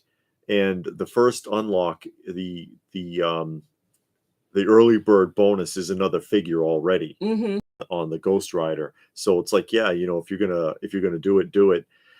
Same thing with Galactus. They kept adding to Galactus, although the last tier I thought kind of sucked. Oh yeah, which was the Doctor Doom head. I don't want a Doctor Doom head for Galactus. You can't give me another Herald, another figure. No, I got screwed. But because I did pre-order that, and yeah, it helps. It helps when you get those unlocks. Gregory says, with my partner, he gets comics. I get figures. His birthday is today. Ordered HasLab Galactus, 32-inch, great price. Okay, yeah. That's about to drop. The Hasbro is getting them in now, so they should be shipping soon. Didn't you get that? Yeah, I just said, yeah. Okay, I did order that. So that should be shipping soon. Johnny says, hard to imagine there was a day when you had to run to your house to answer the phone. Run through your house. Oh yeah, people don't even know what that's like. Yeah. Or when there was no answering machines, or before call waiting, or call, you just missed that call, or caller ID. Yeah, was a big thing when that came out. And it's like, what, you mean I can find out who's calling me? Which it didn't work half the time. You remember star 69?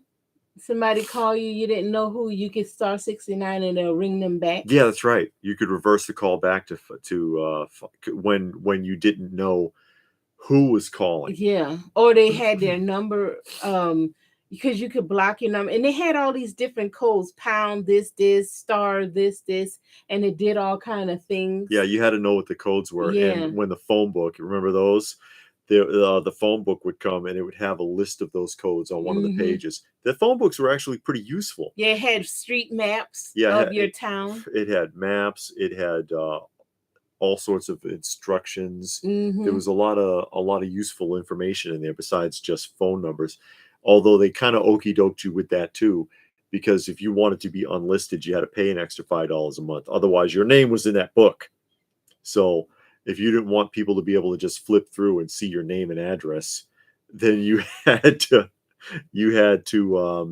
pay them to not put you in the phone book. That's kind of like extortion. Oh, you don't want to be in the book? Yeah, well, we're going to charge you an extra $5 a month on your phone bill or something. Go say the words home phone to a Gen Xer, right? No, Gen Zer. Okay. And watch their heads explode. And Kaiser says, phone book? You mean I had to read about a phone? Let your fingers do the walking. That was the yellow pages, and it had them fingers. Yeah. Like that. But those were the days. Hi, William Randall. And the book got smaller and smaller and smaller. And now I don't even know if they print them anymore. I don't know if they make phone books anymore. Okay. Wim is at the movies tonight. Just finished watching Star Trek First Contact. And next is Clerks. They made Clerks Toy 3. Chic. They made a Clerks 3. They shouldn't have even made a second. Well, he said he was going to do that when they were coming out with the Masters of the Universe. Well, the Clerks 1 is classic. The black and white one, the art film kind of one, is classic. Clerks 2, they really didn't capture the charm of the original film at all. And the animated series was good. Only it got canceled after 6 episodes, but it was funny. Oh, okay. But a Clerks 3, I don't know if they can fix the damage they did in Clerks 2. I didn't care for it anyways. Yeah, Gregory would like an old TV. They still make TV Guide. It's not the same. Yeah. But you can buy the old TV guides on eBay. Sorry. The prices on those are going up too. They're starting to get more and more interesting. Toy Chic is here. Yeah. Thank you for joining us, Toy Chic. When was the last time you seen a payphone booth? Yeah, they don't have those anymore. I remember it was in like maybe 2006 or 7. It was me, my brother, and cousin. We were going to a restaurant. We were supposed to meet some more family members at a restaurant. And we couldn't remember the address. So we went to the phone book. My cousin couldn't remember the name of the restaurant. So my brother we went to a phone booth. He got the phone book and started reading out restaurants. And she was like, "Oh, that's it." Then we read off the address, looked in the phone book because there was no navigation, no cell phone, no nothing. Looked through the phone book because we knew we were close, but didn't know exactly where we needed to go. And then we found it. But that was in the early 2000s. They eliminated all the phone booths as part of the war on drugs. No, yeah, that was the early 2000s. Because they first as part of the war on drugs, because they claimed that the drug dealers were using the phone booths as contact locations. So first they made it so that you could not call a phone booth because phone booths had a number. So you could make a call, say, "This is the number on the booth. Call me back. I'm waiting for you." You know, if somebody's supposed to be picking you up or something. And that phone would ring. Hey, Robert. You could call that phone booth and you could answer it and talk. So they said, "Oh, drug dealers are using those." So first they restricted it so that you could not receive a call at them, and then they just did away with them completely. Not too long after that, they tried switching it to a credit card swipe so they could track who was using it, and then they did away with them all pretty much completely. Two My is here. Oh, okay. Robert online and Two Humble Chicks. Is that what that says? Where are you? Two humble bricks. Oh, bricks. Okay. Bricks. And To My says, "I believe in 3.0. I have 14 of them. Nice price and quality." I got some 3.0. I got their Transformers. I got 3 of the Transformers. Big ones. That's all I have from them, but I like them, and they got better because when they first started doing the Transformers, it had no die cast, but by the time they got to the Megatron, they put die cast in the feet and it caused it to stand because they're top heavy. They're really top heavy, and it would keep falling. But by the time they got to Megatron, they put die cast in the feet and he can stand up on his own without any stands because they don't even fit on the stands. The stands is too high. Yeah, I know for Bumblebee, you put him on a stand, but his feet doesn't touch the ground. And they don't fit on the stand, so it's like you have to prop them up. Yeah. But I like them overall. You know? The posing them was tough though. Yeah, because the pieces fall off. The one that I have from 3.0 is the Full Metal Alchemist Blood Brothers 2-pack, which I actually really like those. Robert says, we talked about that, Robert. Note to self, buy David Mariah Carey. Oh, we're back on that again, aren't we? Yeah, the Mariah Carey pop. The pop and the CD. And then we can play it the whole month of December. No, I don't even really care for Christmas music like all that. No, I hate Christmas music. That is the worst. And, I'll be right back. Two Humble Bricks had said, hello, love you guys. I'm a big collector and I'm thinking ahead about what my family can do to sell my collection when I'm gone. That's important. That's important to consider. It's something to think about, really. And we did a whole video on that, and that's probably what they're talking about there. Because, yeah, what are you going to do when your time comes if you have nobody who's really interested in it? I, at the very least, my middle son is deep in the nostalgia culture, and he owns Nerdtastic Plastic, which is a vintage vintage and modern toys that he sells, and he works out of Illinois. He does not have a brick and mortar location, but any show you go to in Illinois or any of the neighboring states like Wisconsin, you'll probably run into Nerdtastic Plastic. I've talked about him a few times. He loves this stuff. He really picked up on that from me. But yeah, it's important to know what you're going to do with it, because otherwise you're going to end up with relatives who don't know what you have, don't care. They're going to throw it all to Goodwill, or they're going to throw it in the trash, or they're going to sell it to a toy shop or a comic shop for like 3 cents on the dollar. So it's important to get a hold of that. Reston says phone booths are still used in TVs and movies. Usually a character is killed while in the booth. Yeah, they use them on the TV, but not in real life. You ever saw that movie Phone Booth? I remember the phone booth. Yeah, I saw that movie with Forrest Whitaker. William wants to know how Superman's supposed to change his clothes without a phone booth. That's from like Silver Age, that gag. But they made fun of that in the original Christopher Reeve Superman, where he was looking for a place to change, and he looked at a phone booth and he's like, nah, and then ran and changed somewhere else. I think he ran through a revolving door, right? And it spans super fast, and then he flew out of it. Oh, okay. Let me see. Action Figure Phil says a lot of paint companies and other contractors try to start their company name off with the letter so that it would look. Yeah, that's right. That's why you used to see in the phone booth AAAA locksmith, yeah, and so stuff like that. First. Yeah, so they would be first. LPH going blind. Yeah, I am. I can't see good no more. Yeah. Christmas songs, twerking for Santa gifts. No twerking. Was S30 has some really good looking. What's that? What's that? Is that 30? 30 has some really good looking TMNT figures. Who's 30? I don't know. Oh. Ridley wants to know if we have any of the Rankin Bass Rudolph figures. No, we don't have any. I wish I had the original ones. Those are a fortune. I want the Rudolph from Funko. I think the original, some original stop motion figures from that were sold at auction recently, and they went for insane money. And Toy Chic says was working on a lady's house yesterday.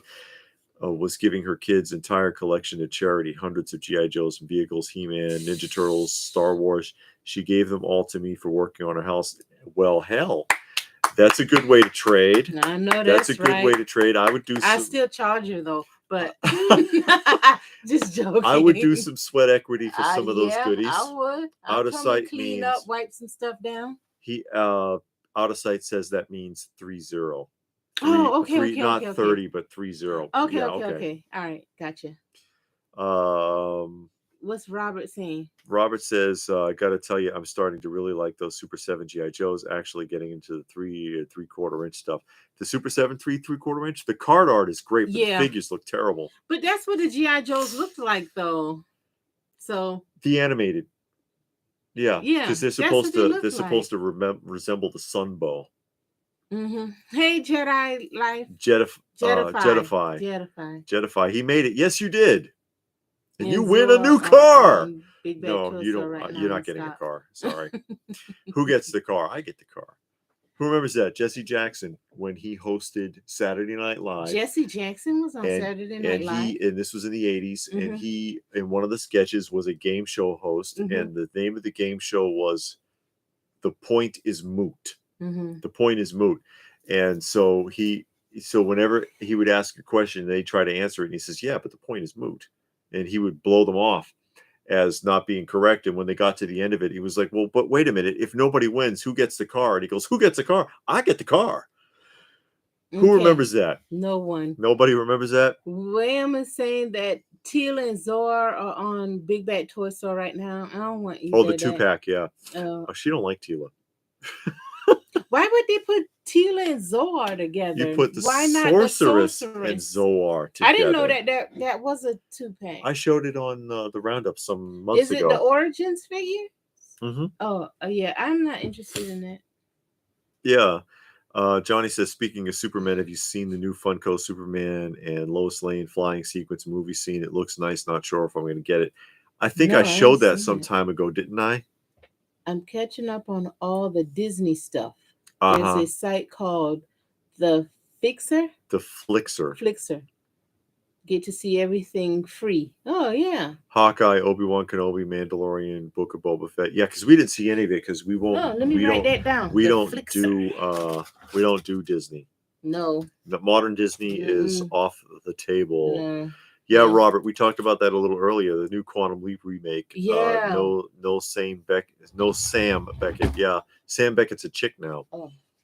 And is it the Asian guy, the Quantum Leap guy? Yeah, but no, that's right. Yeah, it's the Asian guy. But his sidekick, he had a sidekick who came to him in hologram form, so that he could help to direct him because he couldn't remember. Whenever he wake up in a new body, he had fuzzy memory. He used to call it Swiss cheese memory. The Flixer? Flixer, Flixer. Correct? Yeah, I see it. Okay. Yeah, Flixer. Toy Chic said she still paid me. She said she didn't feel right about it for the work. Almost every Joe and Vehicle and He-Man. Wow, that's nice. Yeah, that's it's nice when you have one of those like blockbuster moments. They are few and far between. But they have been every so often. The Flixer is a streaming service. Yeah. And Ridley says David remembers the most trivial things. Sometimes I do. Yeah, that's all they do. He also read Green Eggs and Ham. He did a dramatic read of Green Eggs and Ham. Who, you? Jesse Jackson on that episode. But he only remembered things that him and about 3 other people on Earth remember. I do not like them. Sam, I am. If you can find that on YouTube, even because a lot of that old Saturday Night Live stuff is restricted. They have a death grip on it.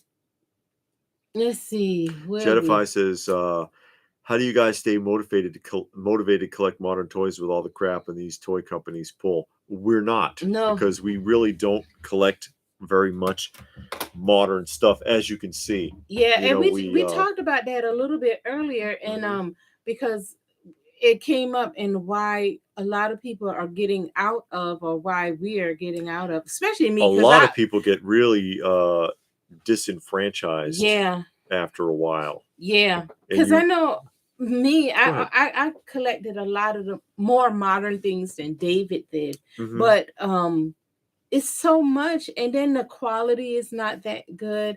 The price is not that good. Price is crazy, and they're remaking the same thing over and over and over again, and it's just like too redundant, too ridiculous, and it's like I don't want that. And they said the same figures over and over and over again. How many He-Mans do you need? How many different versions of G.I. Joe are going to be put out at the same time by 10 different companies? Yeah, slow down. Give us a freaking break.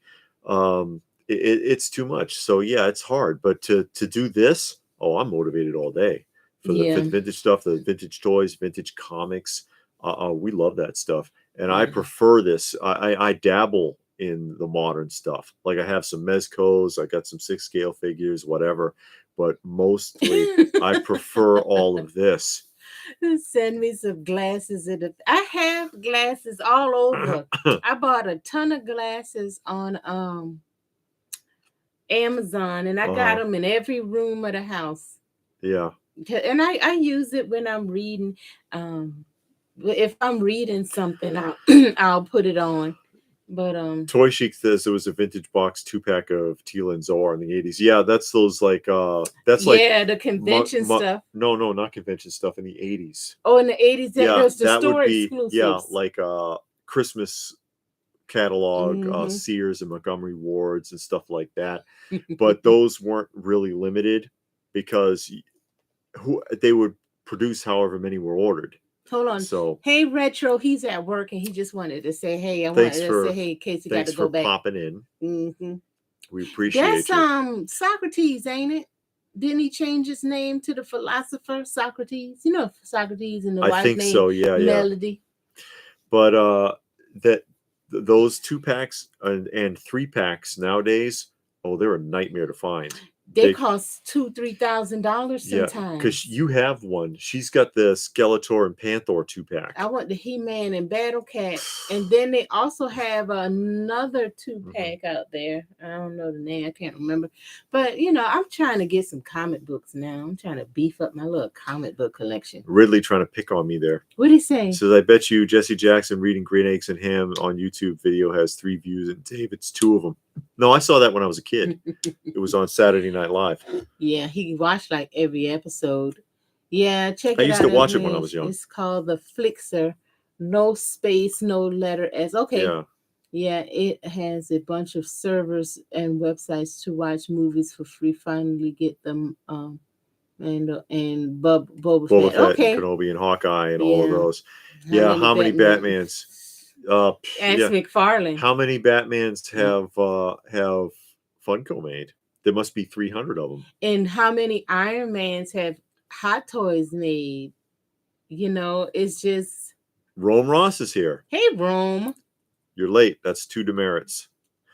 Anyway, Retro says, well, guys, I'm done with Funko. Got Carrie new one on pre-order, and that's it. I saw the Funko's making Halloween masks. I'm done. Yeah, that mask is stupid. But didn't they make masks last year, though? I think they did. I think during Halloween they make the and masks. They are stupid looking because it's got the big grill in the middle. So right in the middle of the face is a hole with 2 eyes, and it just looks stupid. Yeah, it does look ridiculous. Yeah. A lot of people are, and Funko knows it. That's why they're making more and more of the sodas. That's what they've been looking for all this time, is something to replace Pops when people started getting tired of them. And I still get that argument. In the very last Pop video I did, I still had someone say it. Yeah. They made the same argument, and I talked about that very argument in the video, and I'm like, you didn't watch the whole thing, did you? But anyways, Funko has all these franchises. So with all those franchises, somebody is a collector of something. Everybody collects something, which is fun because that's fun. That's Funko's mantra. Everybody collects something, and that's why that Funko will be forever and will never stop. But people will get tired eventually of the concept of Pops. It happens to all toy lines. There's nothing wrong with that. I'm not picking on it if you like those, but just that one person. But Funko knows this as a company, and that's why they kept coming out. Let's try Hikari, let's try Dorbs, let's try rock candies. If it sticks, we got something to fall back on when people get tired of Pops. Sodas is it for now. Fractured bit. I'm telling you, if they make lunch boxes and mugs, lunch boxes with a thermos, and even a lunch tray in the correct scale. Yeah. Thank you. And even the TV tray, they can pick back up. Fractured Fett says, hi guys, hope everything is everyone is well. I'm about to buy my first Star Wars mint on card 8D8. Do you have any Star Wars items in your collection? Yeah, we have we do some videos on it, the Star Wars journey, collecting journey. You can find that in our archive. They're over here. I can't, you can't really see it from the camera angle. And the cat's sitting on him, so he can't move. Right here, I've got some of the original 1978, like I can turn the camera for a second, I think, deluxe ones sitting over there, like you see up on the wall right there. So because I am into that. I used to have a massive collection, but it's part of the collection that was stolen. So I gotta start all over again from scratch with the Star Wars, unfortunately, but that's all right. Hold on, Robert was asking a question. I wanted to see what he was talking about. Did you lose your place?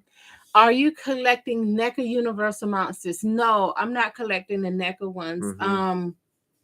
Because Mondo started Creature from the Black Lagoon. Yeah, and they had from the Black Lagoon, and I figured, oh, okay, if they do that, they're gonna, and that was what, like 3 years ago. Yeah, they just stopped. Yeah, but with the Universal Monsters, I got the Diamond Select ones.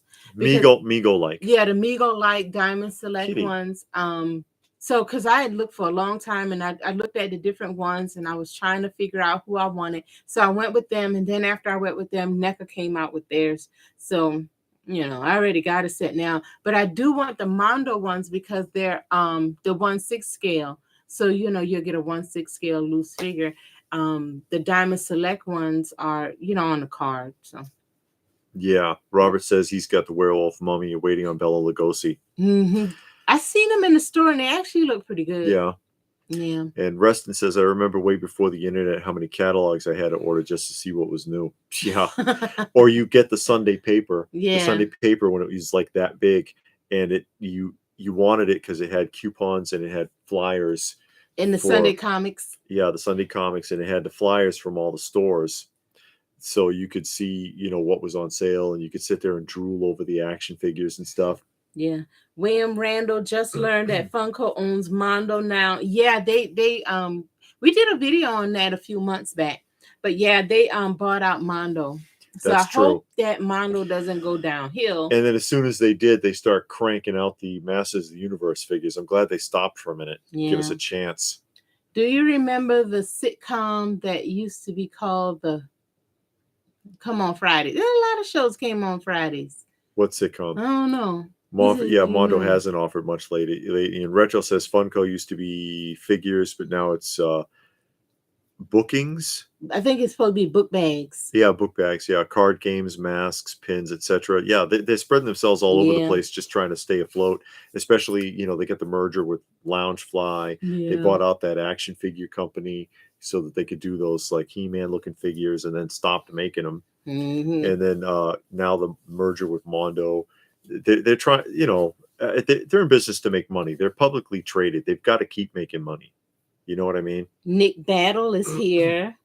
Hey, thanks for joining us. He says, do you remember Pez? Of course.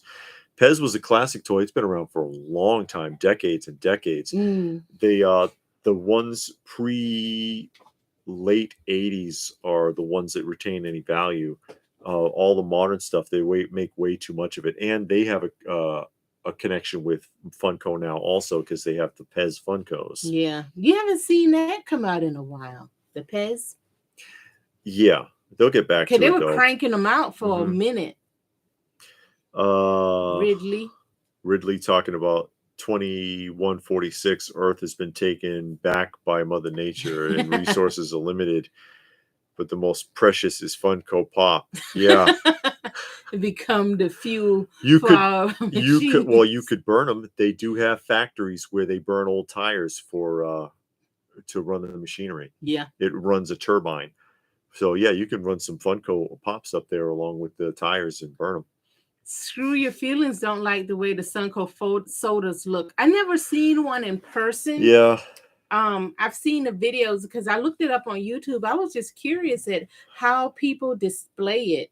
They're not original anyways, because they're remakes of the who used to make those? Sutton and Sons. Let me look it up real quick and see if I can even find a Sutton and Sons, and I'll show it to you.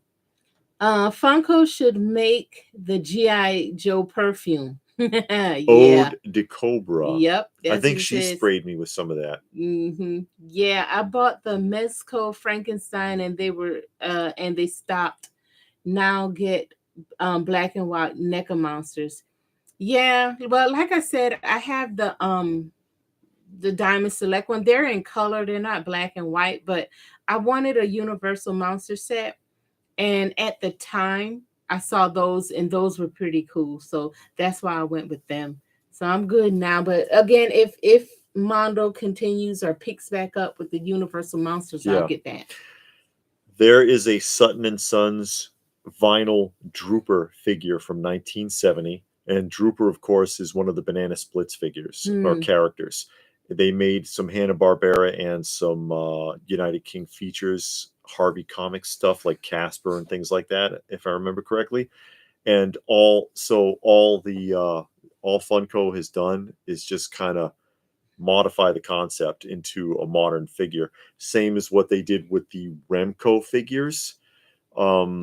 If you remember, let me see if I can find one of those and I'll show you. Because even the pops themselves are not original. Hell, even these look like pops. Yeah. You see this row back here of Chatter Chums from Mattel from the 1970s.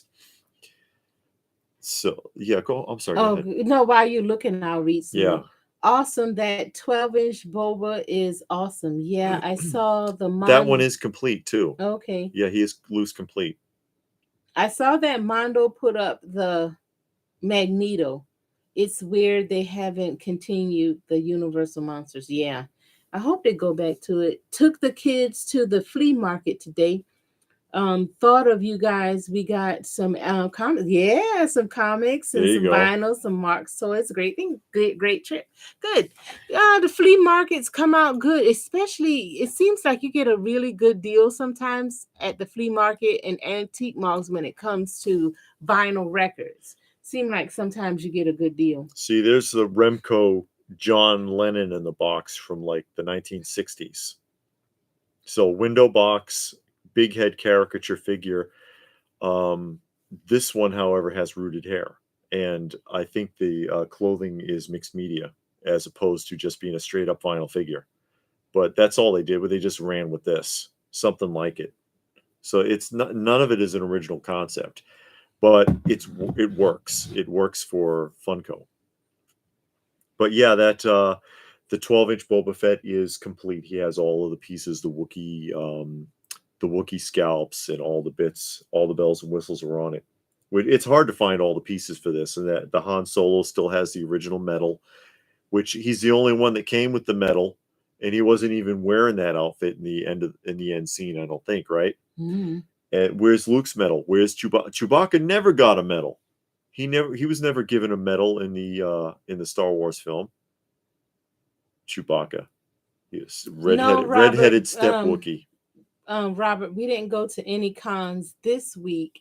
No. We got one coming up. Well, a show is coming up on the 1st. Yeah, the 1st and the 9th. Yeah, and the 9th. Of October. The 1st is a toy swap, that every other month toy swap. And then on the 9th is the Atlanta Comic Convention. So yes. We'll be going to this that. One. Yep. This is the shirt from the Atlanta Comic Convention. And Phil likes NECA Ninja Turtle Universal Monsters. Okay. I had a set of the original Playmates Turtle Universal Monsters. Okay. Once upon a time. I had a set of those. And who is that? Extension wants to know your thoughts on the Werewolf by Night trailer. As Old Monkey. Yeah. I didn't see it. No, okay. I didn't see it. I did heard Wesley Snipes will make a good Wesley Snipes, as the Blade. Wesley Snipes should be Blade, and I heard they want to redo it with somebody else. And I'm like, he did 3 Blade films back when they sat there and said, "Oh, there's no good rated R Marvel films." Blade. And I'll take you back a little further. Conan the Barbarian from the early 80s with Arnold Schwarzenegger is a Marvel film. Conan's a Marvel character, and wasn't that a rated R film? And it's one of their better ones. It's one of the first times, aside from the Christopher Reeve Superman, unless you want to count like Tales from the Crypt from the 70s or something like that, that a comic book was pulled off in a film properly. But I mean, does Wesley Snipes want to do it? Is he too old to be running around all over the place? I don't know. I bet you he would take the contract. Yeah, he would try at least. I mean, I'd rather see Wesley Snipes do it because it feels right, if you know what I mean. Yeah. All 3 films are not bad, Hello to the both of you. Hey, Mick C. Horror. Thanks for joining us this evening. There's only 2 ways to display Funko: in the box and out of the box. No possibility or accessory or posability of accessories. Yeah. I just don't get the appeal. Well, the heads turn. On all of them? Their heads do turn. I like them. I mean, I know, big deal. they yeah. you see them, they grow on you. You look at it, you remember things, but then you get it, and then it's like a lot, and it's, Well, it gets to be a bit much. These aren't posable either, but they talk. These are all pull string talkers, the Mattel Chatter Chums. I just like them, and they again, people talk about, I can't afford vintage toys. These don't cost much, unless you're looking for the Pink Panther or the Winnie the Pooh. Winnie the Pooh is stupid expensive, but if you wanted to get like Mickey Mouse, Bugs Bunny, they don't cost much. A lot of the vintage stuff doesn't cost that much, but yeah, those are pull string talkers. Some of them talk in different languages. David, when do you think the collecting bubble for vintage figures will pop? For vintage figures, well, it's already kind of has backed off.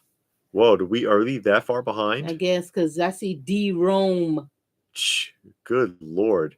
Remco produced the Munsters and Addams Family. Yeah, they did the Mamas and the Papas. Remco did a lot of musical and television things. They even did some political ones. Electric Emphasis. Yeah, thanks for joining us. D-Roll, hey. Mick says, I feel Funko is done. If we missed your comment, if we apologize. We don't want to fall too far behind. Robert, you want to know how much this convention is? Is the Atlanta Comic Con? It's like $5, ain't it? And you get a shirt for free. Last time we didn't get a shirt. No, they ran out. But usually they have a T-shirt, something like this, and they'll give it to you with your paid admission.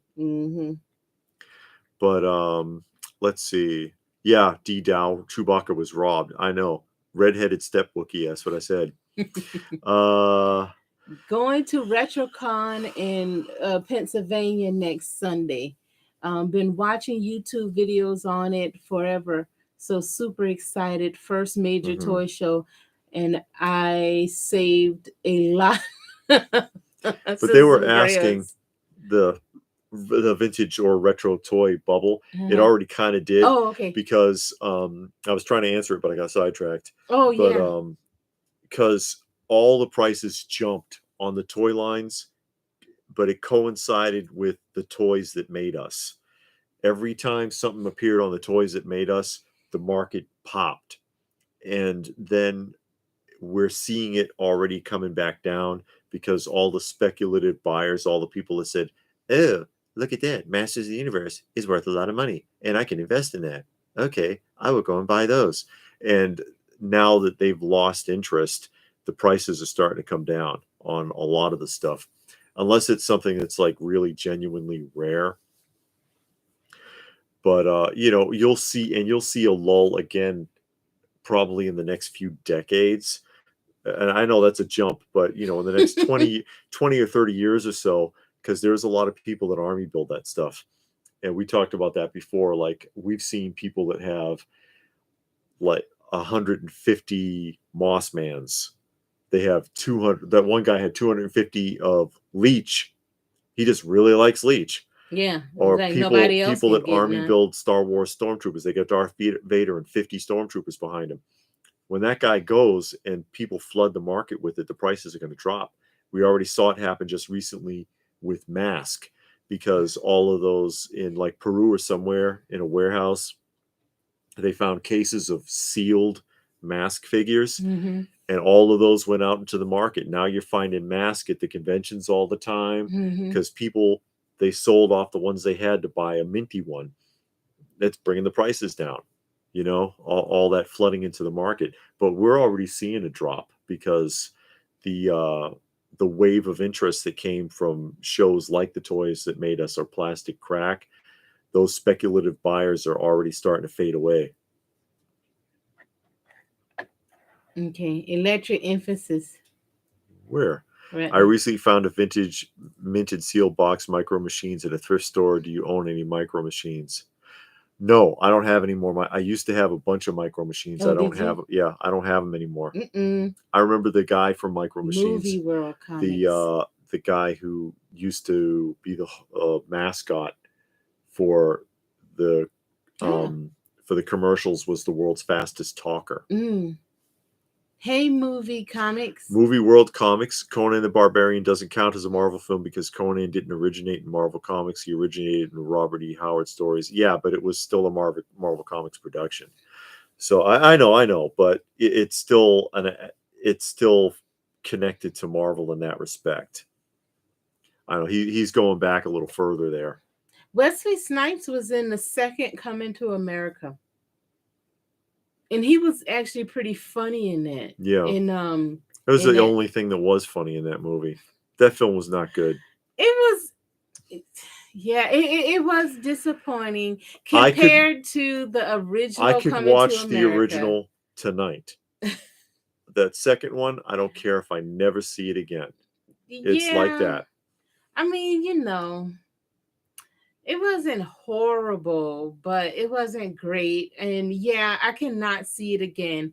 But Wesley Snipes was in it, and he was funny in it. Now, I did like the way they seemed like everybody that even had a cameo in the original. Yeah. They brought them back in another cameo, and they kind of, like, oh yeah, I remember this person, that person.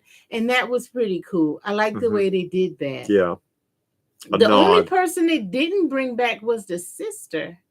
You remember the girl he finally married had a sister. I don't think they brought the sister back. Okay. And they definitely didn't bring the ex-boyfriend back.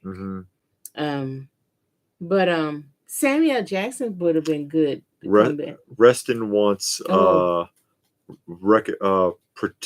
action figure case recommendations. Oh yeah, we talked about that before. We go to Toy Shield or Zolo World. Zolo World is expensive. Well, all of it is expensive. And there's a MOC, I think, is one. We never use them though. Yeah. MOC, I think you can buy them on Big Bad Toy Store. The guy, what's his name? He has a YouTube channel. He kind of produced those. And he Justice Curry? Yeah, no, Justice Curry's friend. Justice Curry helps him advertise them though. Yeah. They sell it on Big Bad Toy Store, but they're expensive though, no matter who you go to. But $4 to $5 a piece. Yeah. But then when you factor in the shipping. Now let me tell you about Toy Shield. Toy Shield is cheaper than Zolo World, but just note, because this has happened, so I give people a warning. They have logistical problems. If you need more than one case, like let's say you need this size case and this size case, do not order them at the same time, because they're going to send you the top of this one and then the back, because this comes apart. It's going to be different. You're not going to get the same top and the same back. Yeah, they've messed our order up a couple times. But now, if you contact them and let them know that, they'll send you a whole new set of stuff. Yeah. But it's easier if you just order one, complete that order, pay for it, get a tracking number, and then order the next thing. It'll save you a lot of headache. Yeah. And Robert says, are all conventions you have to pay? Not all. Some you do, some you don't. The bigger the show, the more it costs for the ones that do charge. Like if you went to New York Comic Con, you'll spend your life savings trying to get in and out of there. $200, you won't buy nothing. Yeah, you'll get in the door and then right into another line. Yeah. This is only $5. It's cheap. The retro toy swap is free. Yeah, it depends. And Movie World says he went to a convention yesterday. He met Jamie Farr, Jimmy Walker, and Sam Jones. I don't know Sam Jones. I know the other two. Yeah, it was just the 50th anniversary of MASH. Oh, the TV show. I think was like yesterday. At Target, NECA figures are a plenty. Oh yeah, there's tons of them now. You used to not be able to find them. Yeah. D. Dow says Wesley Snipes recently starred in a movie with Kevin Hart. He looks pretty good for his age. Okay, see, so he might be able to pull it off. Yeah. Ridley says they've been enjoying the new House of Dragons show, been getting nostalgia for Game of Thrones, buying the Game of Thrones 6-inch figures. Hopefully prices don't spike. Okay.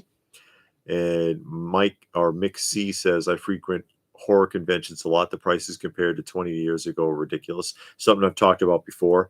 Major shows that I've been to in the 90s where you'd pay like $15 to get in and free autographs and whatever. Those days are done. They're over. The only thing the lady didn't give me was the entire collection of micro machines, a huge Christmas tub full of them. Said her grandkids still play with them and wanted to keep them. Well, that's all right. You know, nothing you can do about that. Fabio's here. Thanks for Fabio. joining us. Robert says it blew my mind seeing Wesley Snipes in the video. Bad. You have to watch the full version because it's a long video and it's like half of it is like a dramatic story. Yeah, and he's in there more, and you can see what happened to why Michael Jackson confronted him. Jesse Say What is here. Hey, Jesse. Thanks for joining us. What is this all about? Reston will check it out. You know, she likes you. Sure. The artist formerly... Okay, yeah. That's Jesse. Ezel Monkey says, I heard District 9 will have a sequel. I wish 3-0 would have done those figures. You know, District 9, they've been rumoring a sequel for like a decade. Is that the one where the spaceships come to Africa? Yeah, and then when they finally got into the ship, the ship's full of nitwits. You know, that they don't even know how to use the ship. And they're like, oh my God, you know, and they're sitting there like ankle deep in their own excrement. And they're like, oh my God, what does that smell? Yeah. Oh, Flash Gordon in the 80s movie. Okay, I didn't see the 80s. Yes. And Flash Gordon. He's infamous for that too. Okay. Years old. Yeah, Harley Quinn turned 30 years old on September 11th. Yeah. The only version of Harley Quinn I like is the original animated series version. I don't like the other incarnations. With bug people, Robert. They're like, oh no, they're like they made fun of them by calling them krills or something like that because they're like lobsters. They're like aquatic bugs. It's weird. You watch Disney classics. Paul Bunyan and Johnny Embassy. Yeah, we watched that in elementary school. Those Disney classic, Old Yeller, Swiss Family Robinson, stuff like that. Yeah. And Ridley wants to know if you can actually buy stuff at San Diego Comic-Con anymore. I thought it was nothing more than press briefing.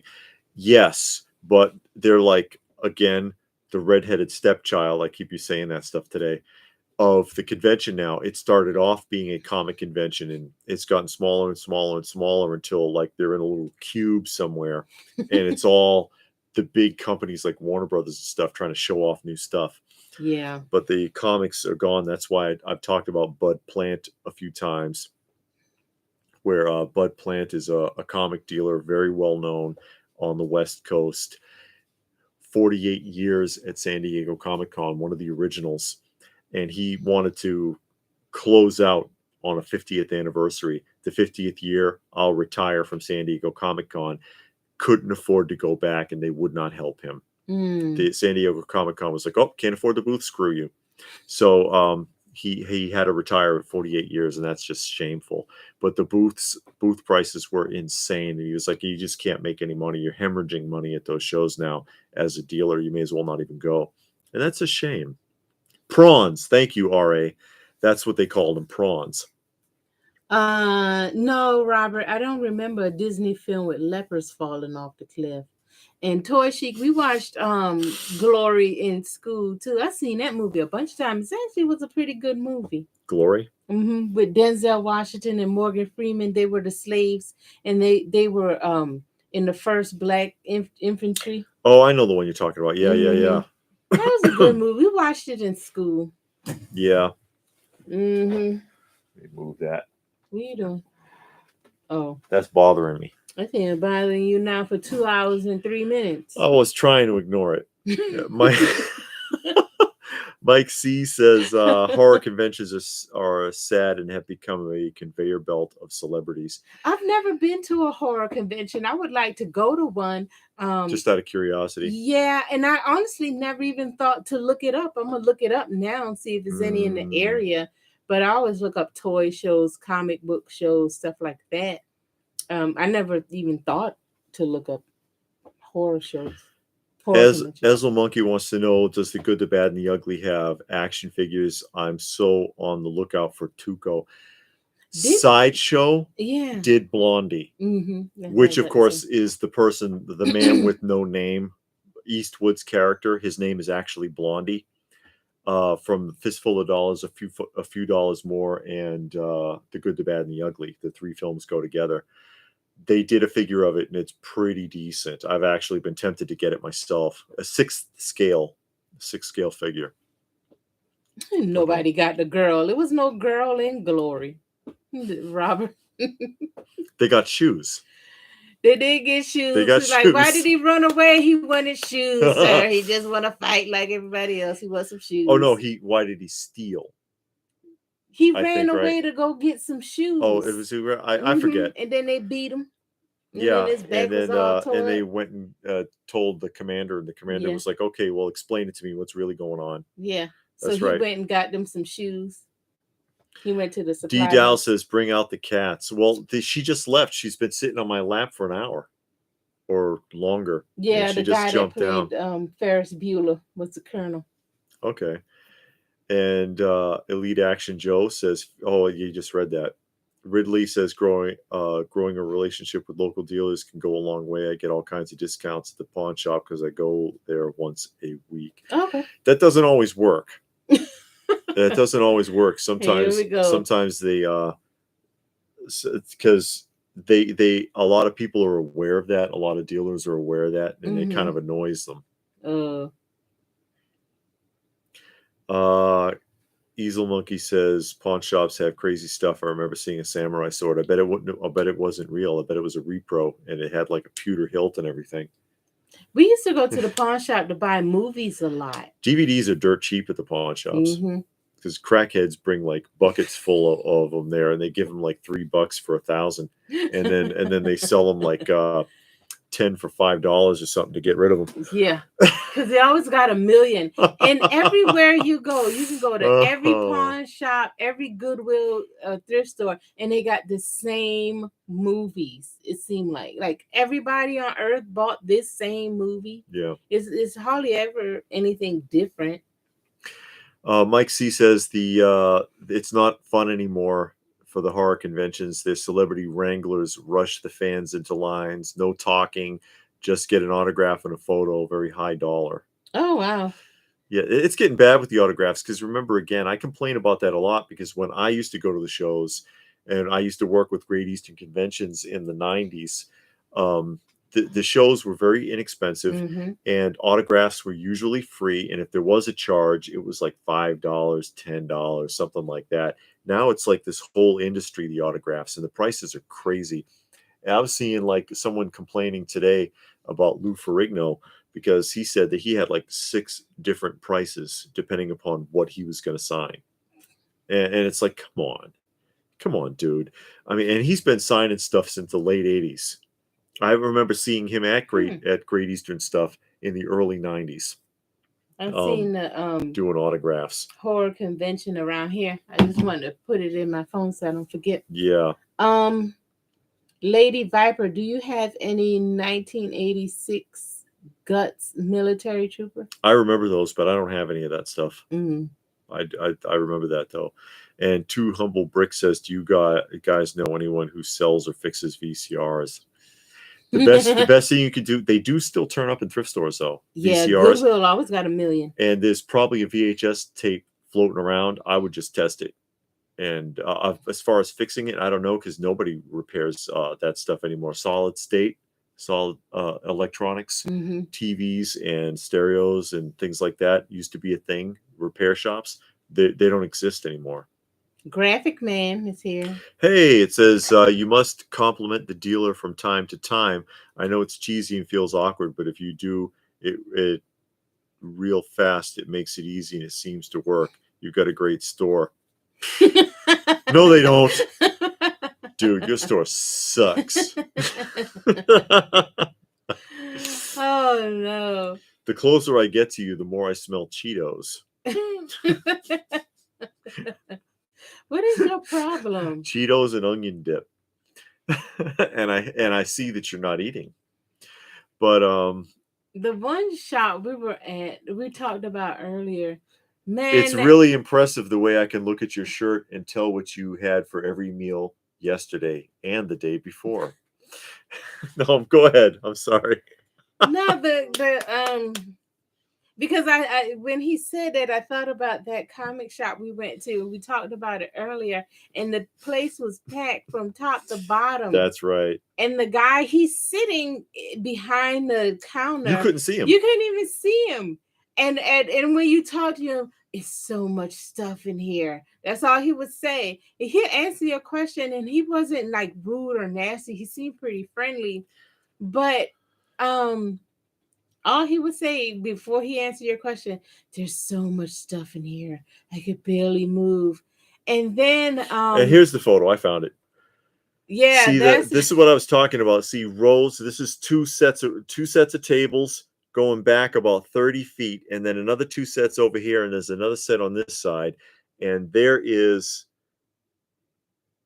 LPH way back there. You see her trying to dig through one of the bins? That's her. And it's literally like a million books, and there's like, you see how he's just got short boxes randomly strewn on top of the long boxes, and then under the tables is two double stacked row of long boxes, and half of them aren't even bagged, and the boxes sitting on top are crushing the books, and it's just like, oh, here, like on this close-up right here, you can see how the books are just like there. And his prices were high. They were real high. And it's like, dude, you need to just have if I was in charge of that, 3-day 75% off sale back issues, get that out of there.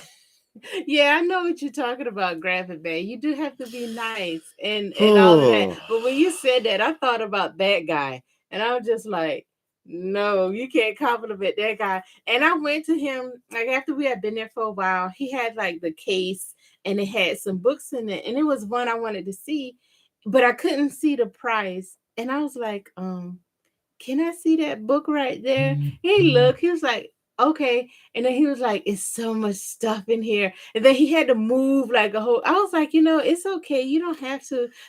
He said he sounded overwhelmed. And he was like, no, it's okay. I just got to move some things because it's so much stuff in here. It's too much. There's so much stuff. I don't know what, it's so much. He wasn't like that. But then he pulls out the book, and I'm thinking, okay, he's going to hand me the book. He reads the price and put it right back where it was. And it's like, I wanted to see the book. So I just like, okay, thank you. And I left because it was a book I was really interested in. And it was on my list of books. And I'm like, just forget it and walk away. And then the other comic shop that we went to, where I got those slabs that I just showed earlier, right? The guy didn't want to bother with us at first because he actually had a wall books, what we used to call wall books, behind the counter. And we were looking, she's pulling up, she's going through the bins. They had them in cabinets actually. But then I'm like, hey, can I take a look at a few of these slabs? And he comes around, and I was like, yeah, let me see this, let me see this right here. And he takes it down, and he's standing, and he's like, and I've got a couple stacked up, and he's and can I see this one? And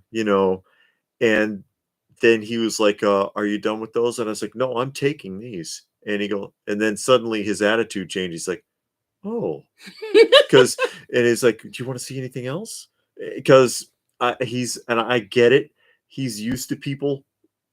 Can I see this? And they look and put it back. Can I see this? And they look and they put it back. And then they leave. And they never buy anything. Yeah. And so when he found out, he realized I'm on my third slab, and I'm like, no, I want to take these. And it's like, oh, okay. And suddenly he's happy.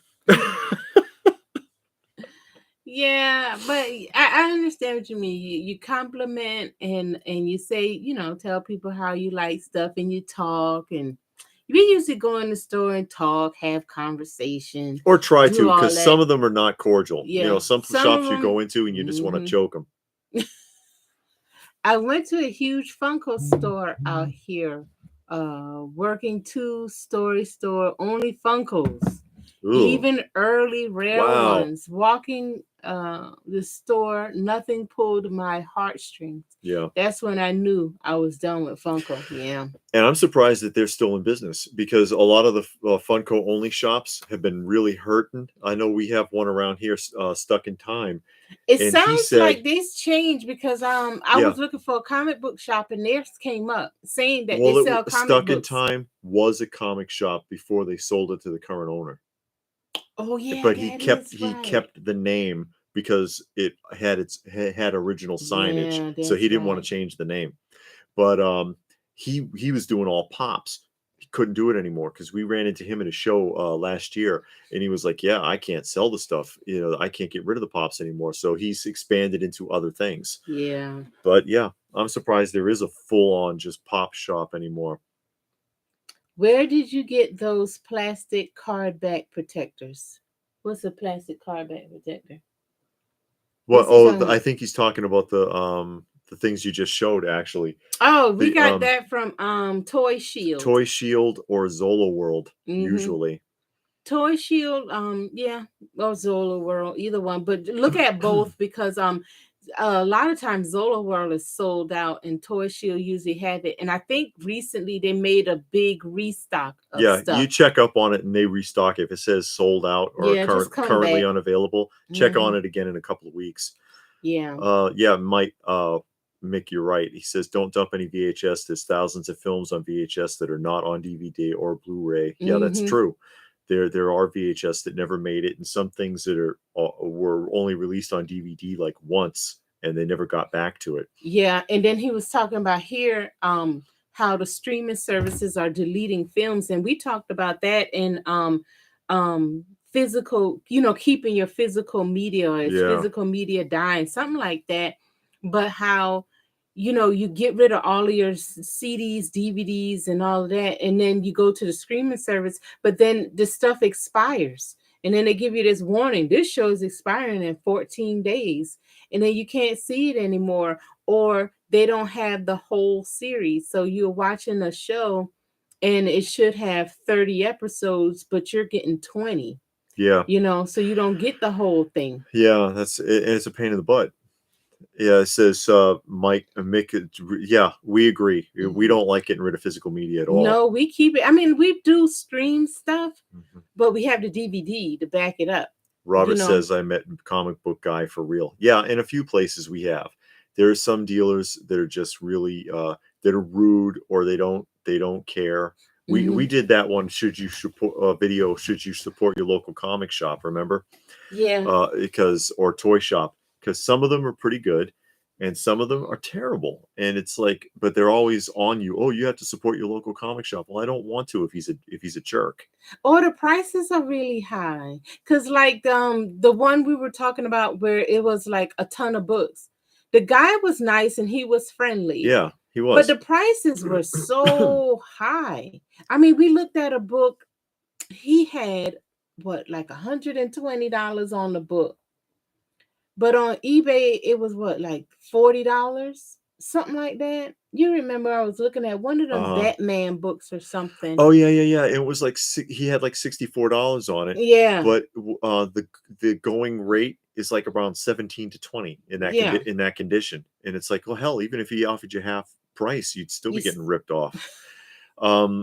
And that's the thing that kills me. Another thing that kills me about toy and comic shops, and I'm always on this one. You already know where I'm going, don't you? No, because I was reading something. Go ahead. Is that they won't deal with you. Oh, the deals. They'll rarely deal with you, and if they do, they might give you 10% if you're lucky. And you catch those same dealers at a show, and they'll break their neck to get a deal out of you. You can really haggle with them at the show, and it's like, why couldn't you do this at your comic shop? At your comic shop, you were like, oh well, I don't do deals, or if you pay cash, I'll give you 10%. Yeah. But at the comic show, I can bundle a couple of things and get 30% out of you. Yeah, because in the store, they're already priced way below fair market value, and they're not.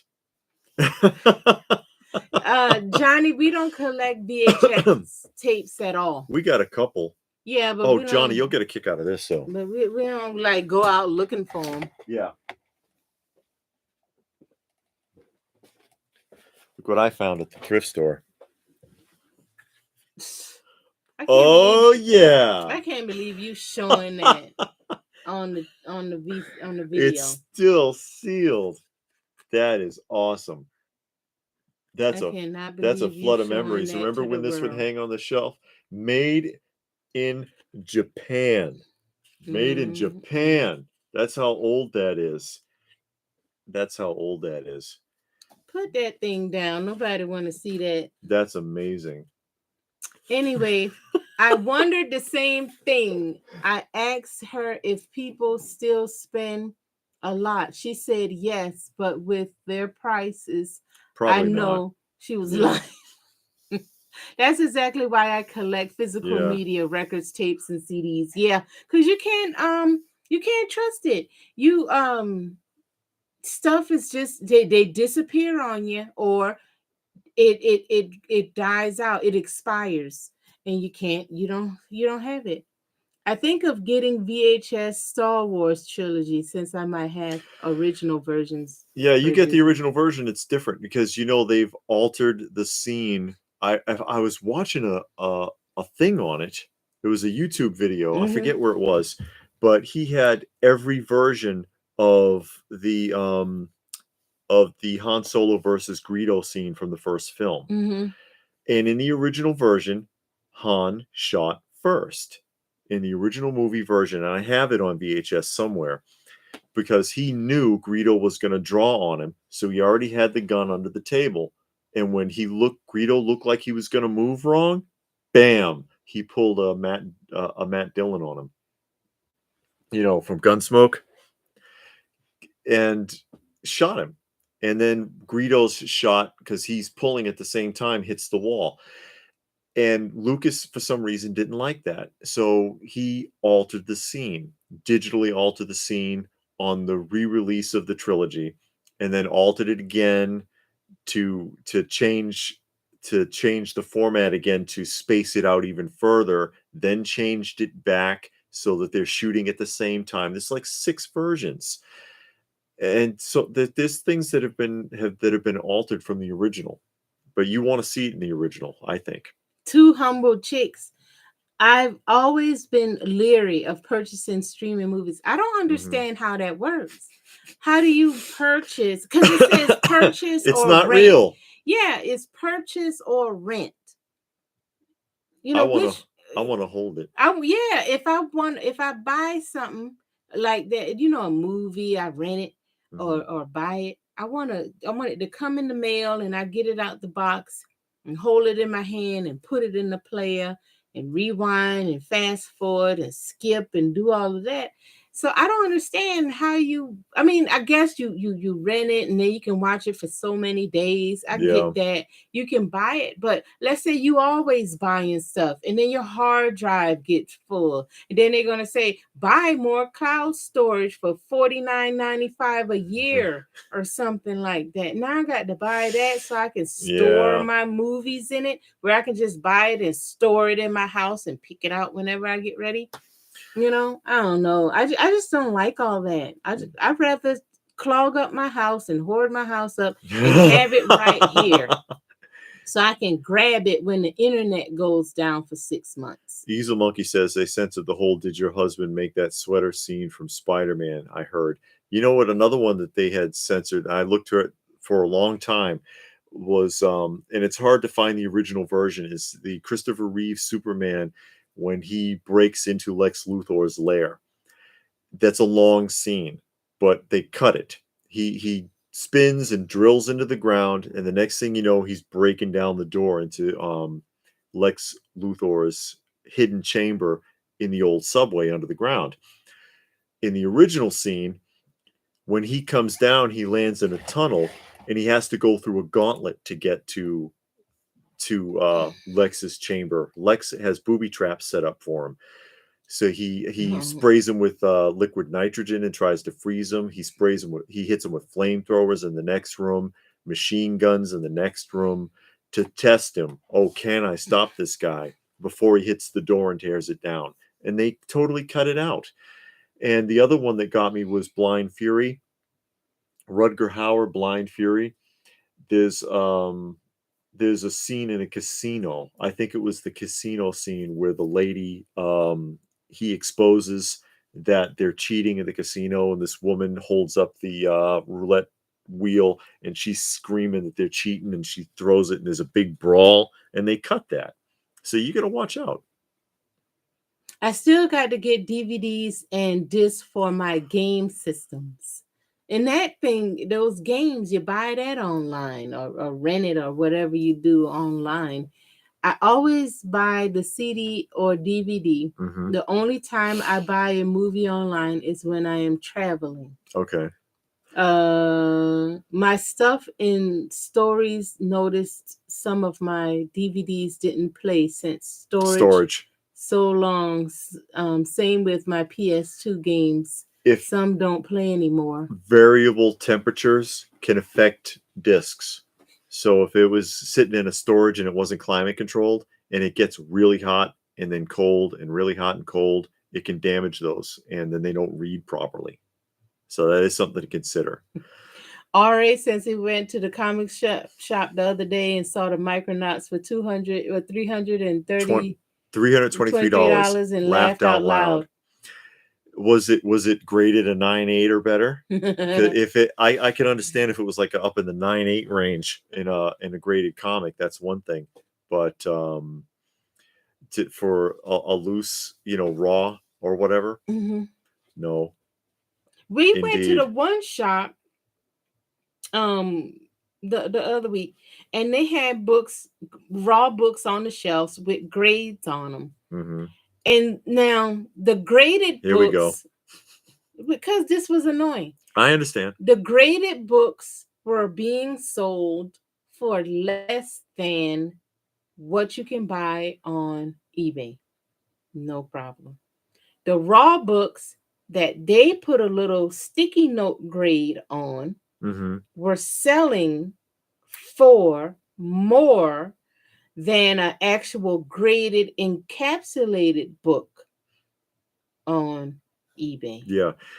So I'm like, and there is a very significant difference between a raw and a certified grade. Mm-hmm. So you got a book that is a 9.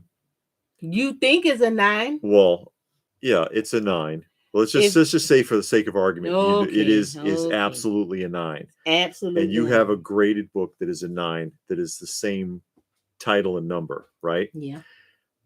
And the graded version is worth $900, but raw, ungraded is worth $80. Would be like $700, but not $900. You see what I'm saying? Because it's not certified. There is a difference, and it is tracked.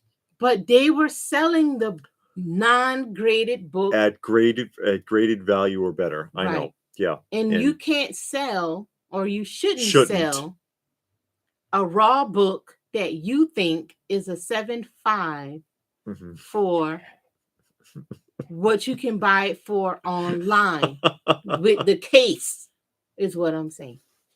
Okay, go ahead.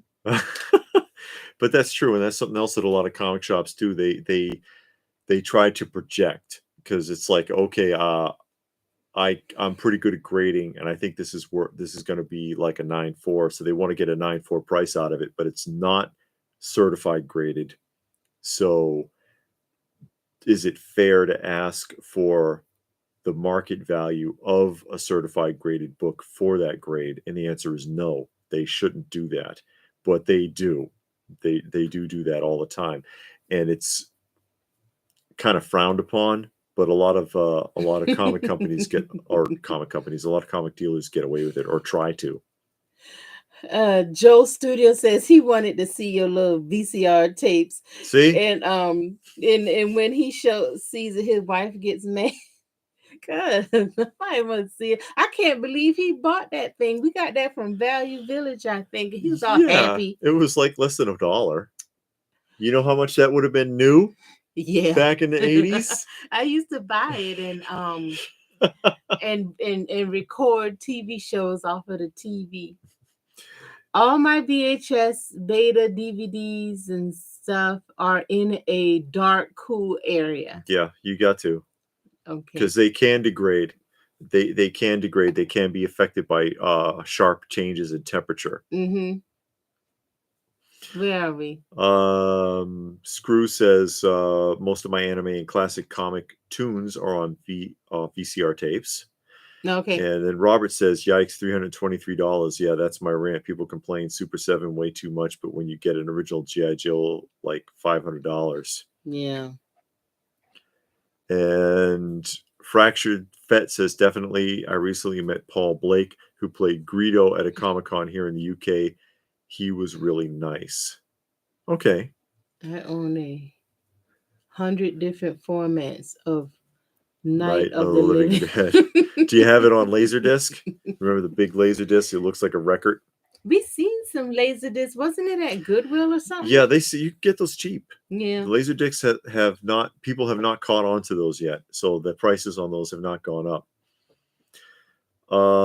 Retro says, "I used to collect horror novels for the covers like you do on comics. Old Stephen King paperbacks, artwork were nice." Yeah, some of those old especially paperback books and stuff used to have really catchy artwork.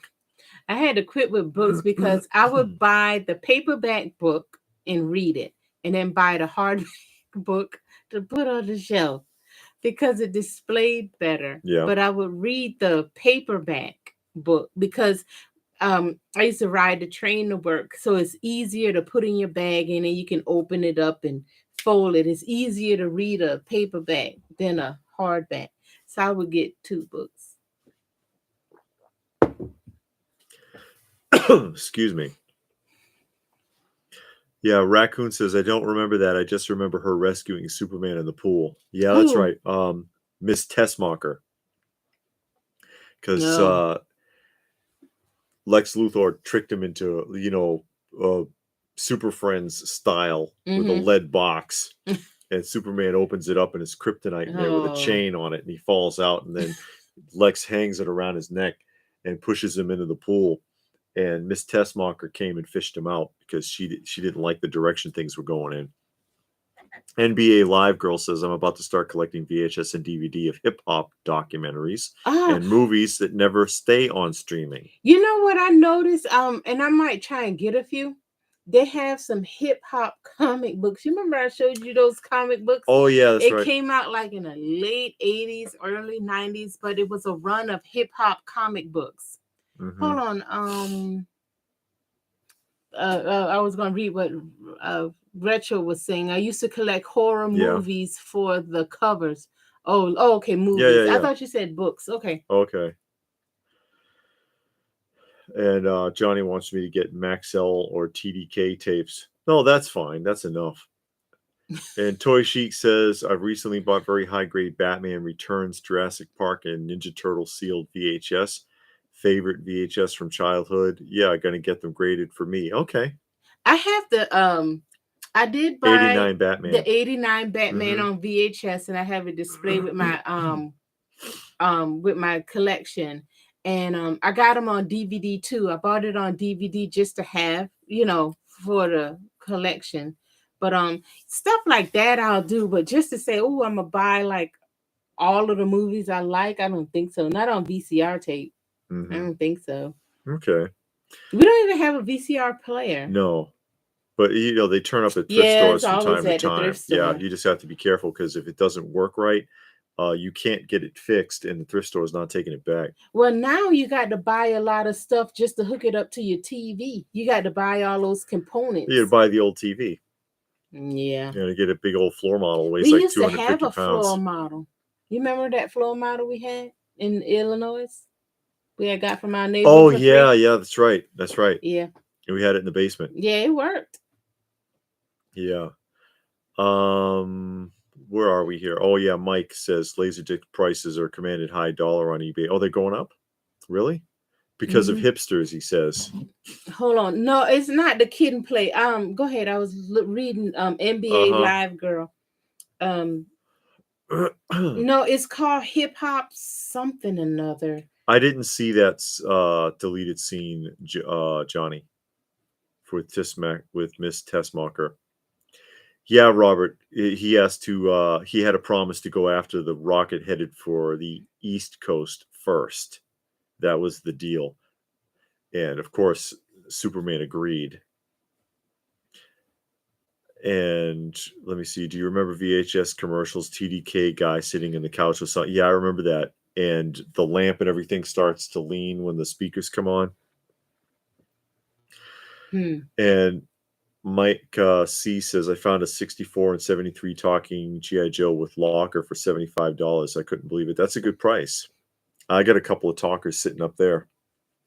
You see the talking Commander and talking Marine in the box. NBA girl. It's called Hip Hop Family Tree, and this is one of them. Yeah. Right here. This is number 1. Hip Hop Family Tree. Oh, Lord. I don't know how many is it. This is number 1, but they got a couple, and then they each one got a different wrapper on the front. But you can find them. That looks ridiculous. Like this one right here got Flavor Flav on it. See that one? Got Flavor Flav. And then they duplicated the Marvel 25th anniversary border. Oh yeah, with all hip hop stars. Oh yeah, this all hip hop. So I got Tupac on there, and God, what's that guy name? I can't think of it now, but oh yeah, that look cool. LL Cool That J. one is graded at a 9.2. It's still only $100 or best offer. Yeah, best offer $3. NBA Live Girl says, yeah, they know that one. There's 12 issues. Oh, okay, yeah, that one is pretty cool. I like that. Anyways. Yeah, where are we? Yeah, she says as a student of hip hop, that she appreciates that. Oh, okay. Hip hop back when it was hip hop. Before it got what it is now, you don't know what they're saying. I don't want to know. For me, it died in the early 90s. You know, rap, when it changed and to hip hop. Yeah, it was rap, and then they changed the name. It got a little different, and you know, my first appreciation in hip hop was De La Soul. I used to like De La Soul, but not that long afterwards. It just kept getting raunchier and raunchier until I didn't want to bother with it anymore. Yeah, it stayed good up until like the mid 90s. It was still kind of fun. And then it started getting more hardcore, gangster, the rough, and all of that. Yeah. NBA says, yeah, don't get me started with rap today. I blame the major labels, of course, because they wanted to put the genre in a box, like they have with all music. It's in a little cube, and they pretend like it's diverse, but it's not. Yeah, because it's structured for certain people. Or they tell us it is. Yeah. You know. And then when you cross that line, they get mad at you. You can sing it, but don't call yourself that. You know what I'm saying? Yeah. But we're not going to get on that. Oh, no. We're going to talk about nostalgia. Where did Miss Kitty go? Who cares? If she went out, nobody came in. She can get out. Yeah. Of here, but then the other cats will come in and we got to move them. No scratching records. No. Because, you know, all this itching is making me scratch. How come I knew that was going to come out your mouth? You have to put the needle on the record. You put the needle on the record. You got to put the needle on the record. Why do you do that in public? Because all this itching is making me scratch. Like I'm 27, but there's so much great rap that I never get, that never gets promoted. Intellectual individuals. They don't want you to know that there was good music. Yeah, that's why they had this thing. They were trying to do a study. Remember, because right now, 70s and 80s genre music is for downloads. Is outselling all modern music. And they were like, we don't understand why. I'll tell you why. Because modern music is crap. It sucks. It's not well written. It's too noisy. But they don't say anything. There's no storytelling in it. It's not good. So yeah, guess what? When people discover through whatever source that, yeah, there's older music that's better than what's being produced now, they're going to go and seek it out. Yeah. That's what happens. I mean, now I admit, like, because I always like the beats of like the rap music. Even the ones that I don't like, I don't want to hear the words, but the beat sounds good. And some of it today, you know, the beats sound good, and you're like, okay.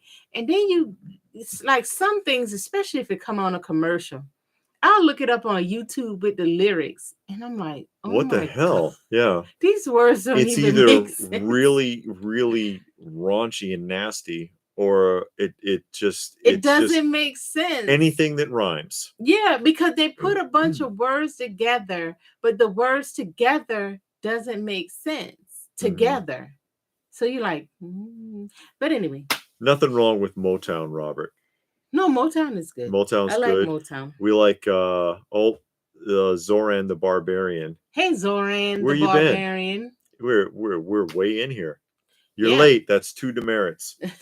But rapping old school hip hop dance lyrics. That's right.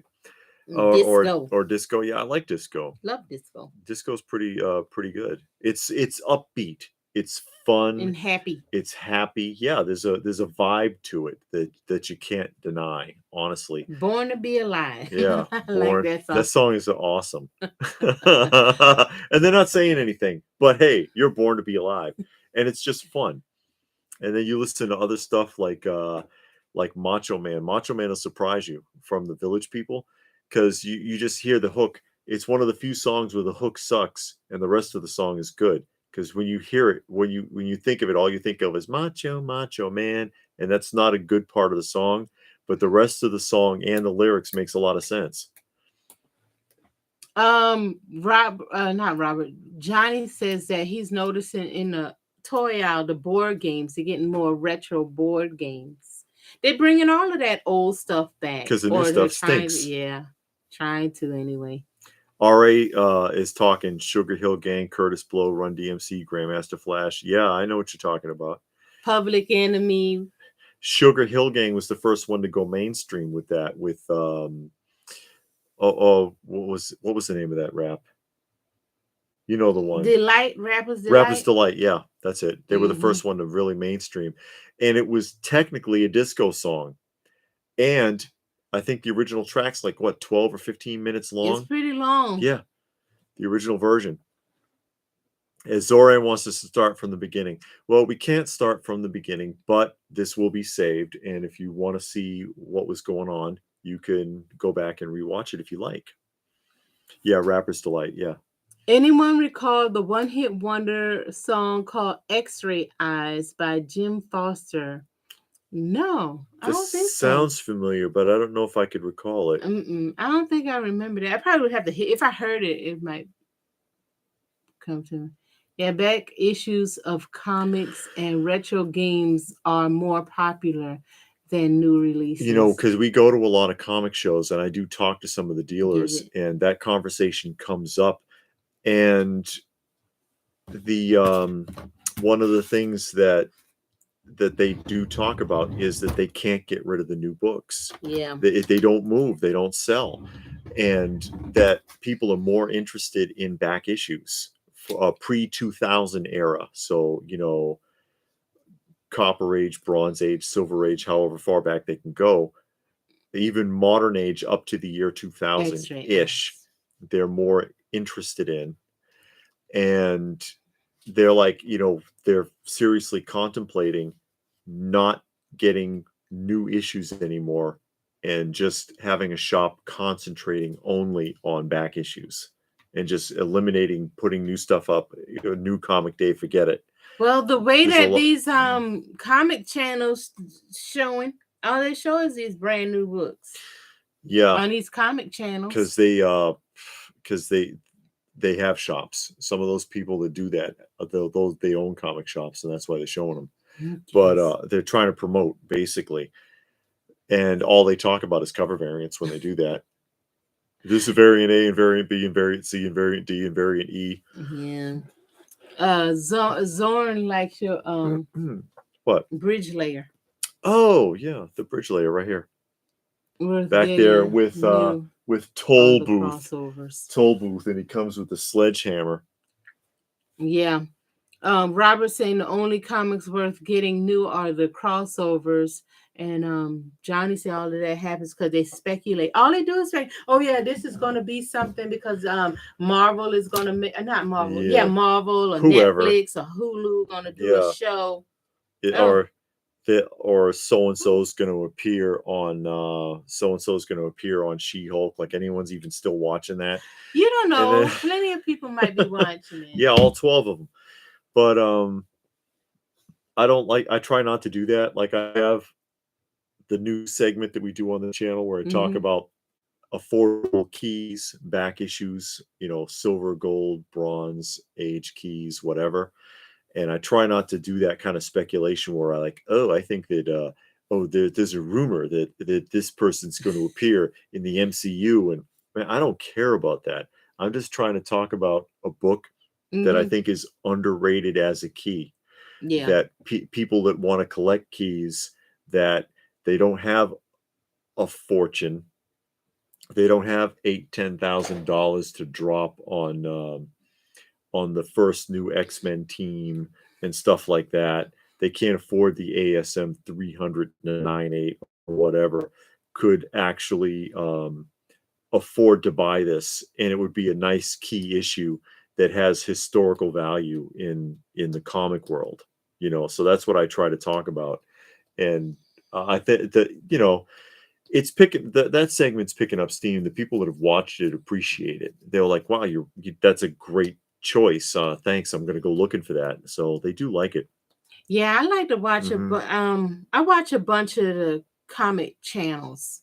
And I watch the unboxings. I mainly watch the ones that show vintage, but I like watching the guys with the CGC unboxing, and then they hide the grade, like they hold the book up like this. Yeah, because I don't want to see what I'm getting. And oh my God, 8.5. They do all of that mess right there. You're sitting there like, dude, and I'm waiting for the day when they open it up and they get like a 1.2. And you're like, yeah. I be cheering for them to get low numbers because you get annoyed with them. And by the way, when they do this, there's a grade on the bag. It's right there. It's right there. Hey, Jason, how are you? Oh, and Elite Action says he has to go. Who? Oh, okay. But we appreciate you joining us. I hate when they do that. Not only that, but the ones that kill me too is and we got an unboxing coming up, by the way, of we ain't CGC. Doing all that mess. No, I just pull it out and show you because I already know what it is. Because I didn't even know I was getting a box from CGC. CGC contacts you and tells you that the box is coming. They tell you what's in it, and they tell you the damn grades. So yeah, it's coming. Okay. So it's not that much of a shock. And that all they do is cry. Even when they get a good grade, they cry. Yeah. It's like it's a 9.8, and they're like, yeah, but it's not worth as much now because the movie already came out. And it's like, then you're just doing it to sell them anyway. And who cares what you think? Yeah, they're good. Batman, Predator. Okay, I can't stand people that cover up the grade and talk for about 2 minutes. Yeah, we don't do that. I talk about every book because to me it's I take it personal because I clean and press them all before I send them in. Unless it's just flawless, which is rare. But yeah, I clean and press them, and I got an unboxing that's coming up from CGC, and one of them is one I can prove the upgrade or the bump because I broke it out of a case and I've got the slip. But I already know what the grades are because the CGC tells you when they let you know the books are coming. And you get your comics graded. I never sent in comics to be graded. She hasn't done it yet. But I'm getting a little stack together. But I'm sending mine to EGC. Yeah, I'm not using we're gonna try CGC them out, and I'm gonna talk with EGC, and we're gonna try to arrange an interview with the president of EGS. Mm-hmm. EGS comic. EGS. Elite Grading Services, which is the new kid on the block for grading services. And so we're going to try them out. And we're going to try to talk to him and do an interview session on here. Because he's doing a pretty good job so far, it looks like. But he has a couple of unique aspects that the other grading companies do not do. And I think that makes it really interesting. Toy Sheet says She-Hulk is actually a great show. People are blowing it out of proportion. It's not more feminist than normal life. She a woman that doesn't mean it's good. No, but go ahead. Well, and we talked about this in a video, and this is my take on it. Like, before I met David, I wasn't into superhero movies, toys, comic books, or nothing. I made it fun. But but I did read a lot of books, a lot of Stephen King and other books, and they made movies based on those books. And you read the books, and the movie was nothing like the book, or it wasn't like word for word. And then you start looking at the comics, and then people like, oh, that didn't happen in the comics. And it's like, well, they never do nothing exactly like the comic book. Unless it's Sin City. You know, so it's like, why? You know, I guess because I don't expect nothing from Hollywood.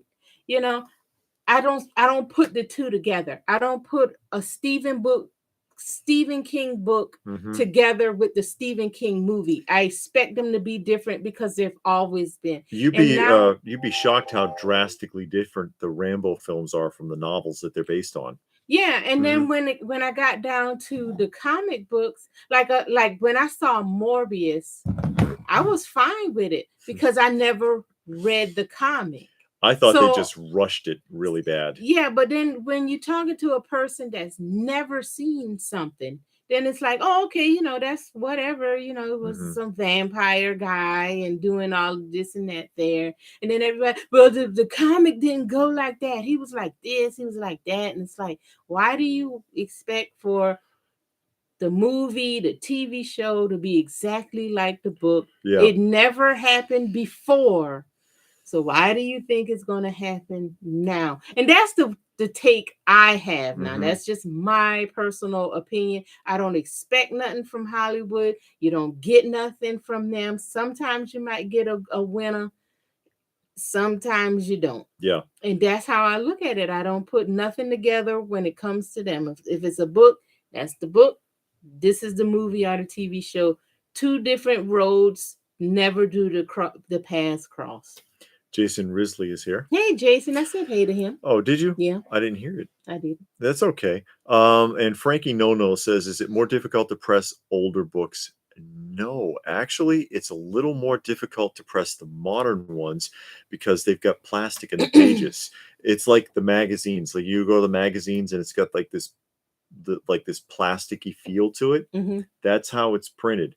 So instead of the ink soaking into the paper, like with the old newspaper print that you would get in an older book, Silver Age, Gold Age, Bronze Age, whatever, it's on the surface. So you have to carefully divide pretty much every page if you're going to press it with moisture. And if you want to press the book properly, you've got to, the book has to be exposed to moisture to soften the pulp. You have to put something between pretty much every page because then there'll be ink transfer when you apply heat. And when that happens, it'll stick together. You'll end up baking the book. And so it'll come out like a brick and you'll go to flip it and it'll crack and all the pages will stick and then it'll peel apart and the book's destroyed. Yeah. So it's a slower process to press a modern book, and you can't use as much heat. I've had better luck pressing Gold and Silver Age books, or I think personally better results than pressing a modern book, even though I haven't destroyed a modern book, but I could see where you could really screw up and just ruin it. Yeah. You know what I mean?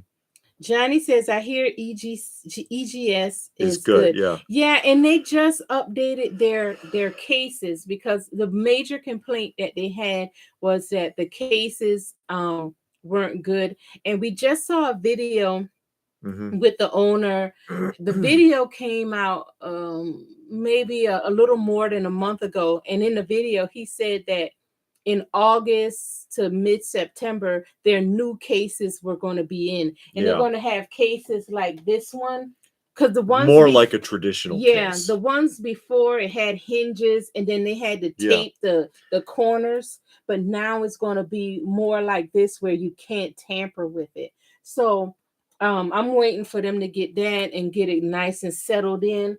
And then I have some books that I'm collecting up that I'm gonna send to them. And I like their labels. They use these colored labels, and you can customize the labels. It doesn't have to be blue. You can pick any color you want, and even gradient color. Or if you want them to, they can even come up with something like, if you got a Batman and you want little bats on the thing, they'll do that for you.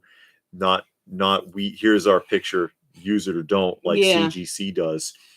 And it actually, because like if you got a book that's all red and you get a red label, it just blends nicely. Yeah. But yeah, the his was like a clamshell, and you close and lock it, and then they sealed it. And so it's got these, it did have these like 2 hinges on it, and he did away with that now. Robert said we should do like Kramer on Seinfeld and have a curtain and bring in guests. That was funny.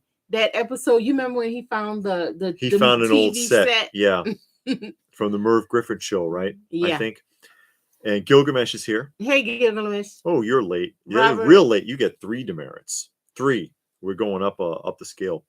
I see what you're saying, but some things shouldn't be changed. I agree. Superman is not a bisexual son or not. Black Panther is black, not white. Yeah, I agree with you in that sense. Yeah. Keep the character true to who they are. But I mean, like, what I'm talking about is like you change up the storyline a little bit. Don't change the origin, the color, the sex, stuff like that. But like, if you have like okay, I'll use the Swamp Thing TV show, because I saw the TV show and I've read the comic. In the TV show, he the way that he became the Swamp Thing is way different than the way he became the Swamp Thing in the book. You know, the circumstances were different in the book compared to in the comics compared to the TV show, but his characteristics were still the same. His attitude and his personality was still the same. So I like that they didn't change him. Now they changed the Abby character.